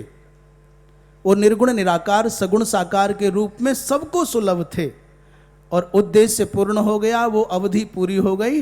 अब भगवान जन सामान्य को इन नेत्रों से नहीं दिखेंगे, ये केवल उनको दिखेंगे जो संत परंपरा के माध्यम से, जो शास्त्र परंपरा के माध्यम से जिनका हृदय पावन होगा। वो दिल की आंखों से देखने वालों को भगवान सदा यहीं दिखेंगे। भगवान का धराधाम छोड़ने का मतलब दुनिया छोड़ के कहीं और जाना नहीं है। इन नेत्रों का विषय नहीं रहेंगे, हृदय के नेत्रों का विषय हो जाएंगे। ये ऐसे ही समग्र तीर्थ यहीं रहेंगे, पर प्राप्त किसको होंगे तीर्थों का दर्शन किसको होगा, फल किसको होगा, जिनका हृदय गौ भक्ति से, गौ सेवा से पावन हो चुका होगा, जो शास्त्रों की परंपराओं का पालन करके जिनका चित्त शुद्ध हो गया होगा। तीर्थ उनको सदा सदा यही फल देंगे। उनके लिए कभी कलयुग नहीं आ सकता है। तो जो लिखा है वो गलत नहीं है, पर उसको समझने की और समझाने की आवश्यकता है। जिनके मन पावन हैं, जिनके हृदय के नेत्र खुले हैं, उनको तीर्थों का फल यहीं मिलेगा, उनको भगवत दर्शन यहीं होगा। और जिनके मन पावन नहीं है उनके लिए गंगा गंगा नहीं रहेगी, यमुना यमुना नहीं रहेगी, ये विग्रह विग्रह नहीं रहेंगे। वो नास्तिक जैसे हो जाएंगे, कहेंगे यहाँ नहीं है कुछ भी, अब कुछ नहीं है। तो जो ये कहते हैं अब कुछ नहीं है, उनके लिए वास्तव में ही कुछ नहीं है। और जिनके हृदय में भक्ति भरी है उनके लिए सदा सदा सब कुछ यही है। बोलिए जय गो माता, जय गो माता। बहुत सुंदर दो प्रसंग, शंखचूड़ का और वृंदा का, और एक सत्यवान सावित्री का बहुत प्यारा प्रसंग है। मैं संकेत में पहले इन विषयों पर हल्का हल्का चर्चा कर चुका हूँ। सावित्री की जो कथा है वो सच्चरित्रता की, सतीत्व की प्रतिष्ठा की कथा है। यदि मातृ जाति सदाचार को, सच्चरित्रता को आदर्श बना ले तो मृत्यु में भी ताकत नहीं है कि उसके सौभाग्य का हरण कर सके। मौत की भी ताकत नहीं है। और सावित्री माँ ने अपने तप के द्वारा यह सिद्ध कर दिया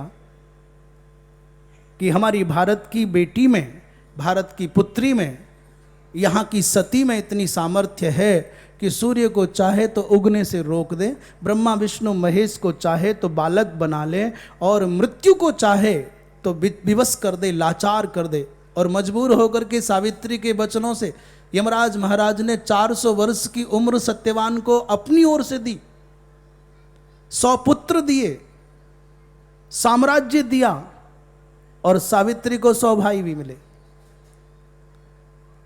इस समग्र कथा के इसके बाद में गायत्री की बड़ी महिमा देवी भागवत में है। इतना एक एक 24 अक्षरों का मंत्र है गायत्री मंत्र। एक एक मंत्र के एक एक अक्षर का देवता, वर्ण, संध्या वंदन की महिमा का, कवच का इतना भाव भरा निरूपण है।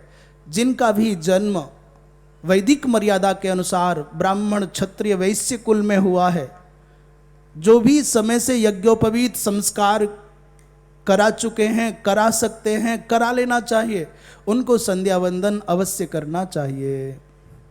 ऐसी इस समग्र देवी भागवत में जीवन जीने की पद्धतियों का निरूपण है। और सबका सार में अंत में एक ही बात कहूँगा, जय गो माता, जय गो माता। दक्षिणा देने का कोई विचार है? जो लोग कंजूसी करते हों उनका भी बराबर सम्मान है, स्वागत है, कर सकते हो। अपनी थाती को, संपत्ति को बचा करके ले जाना चाहो ले जा सकते हो। मैं 2 दक्षिणाएं मांगूंगा। रुपया पैसा तो गौ माता कृपा करे आपके घर में और भंडारे भरे। आप गृहस्थियों बहुत चाहिए आपको, वो तो अपने पास ही रखो।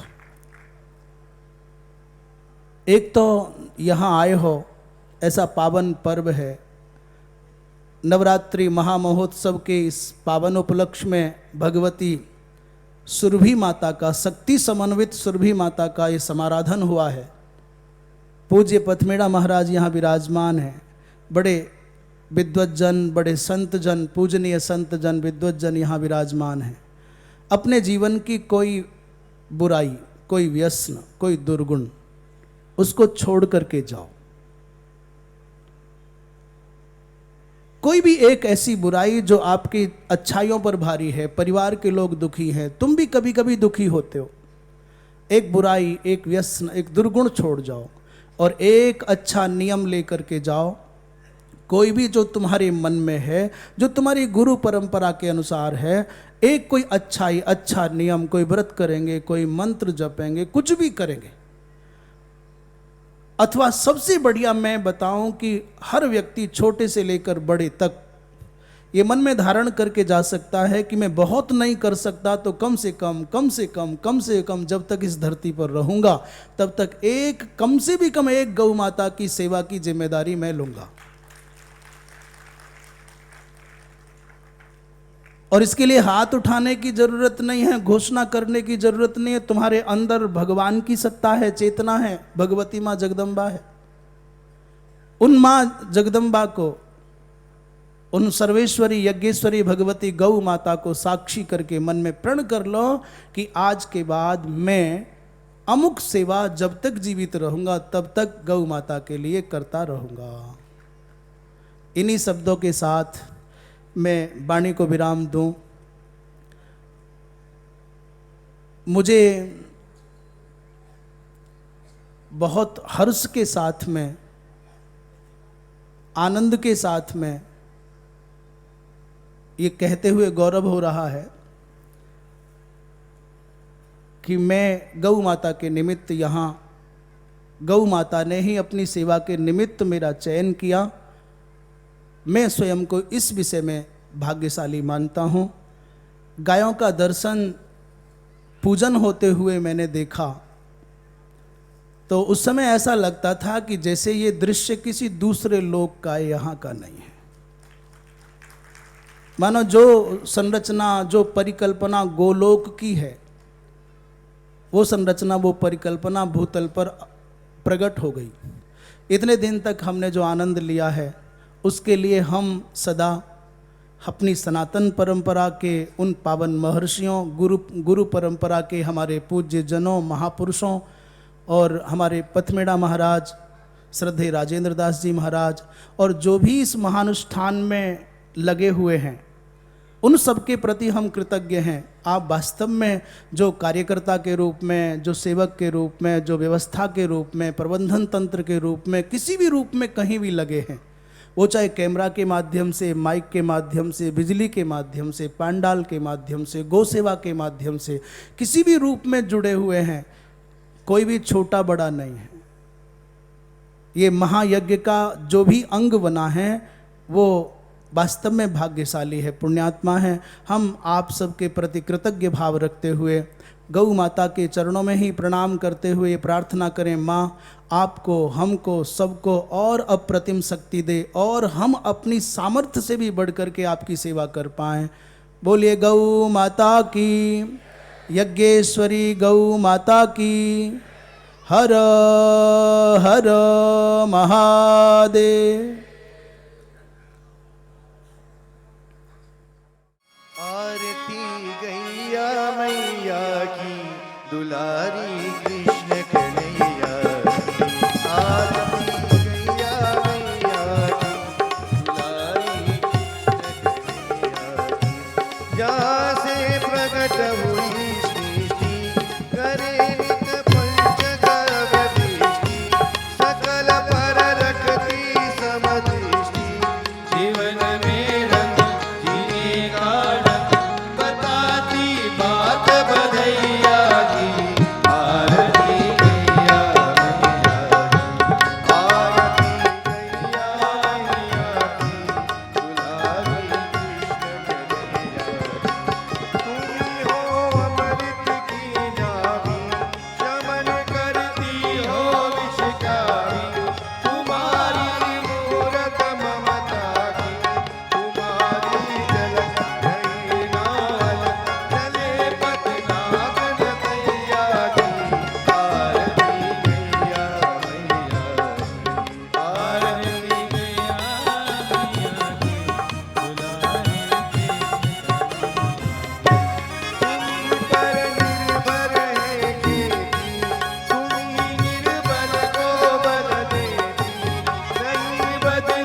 विभिन्न कथाएं, धार्मिक कार्यक्रमों की रिकॉर्डिंग व टीवी चैनल पर लाइव, डी-लाइव करवाने एवं सोशल मीडिया में प्रचार प्रसार कराने हेतु संपर्क करें 8510884444।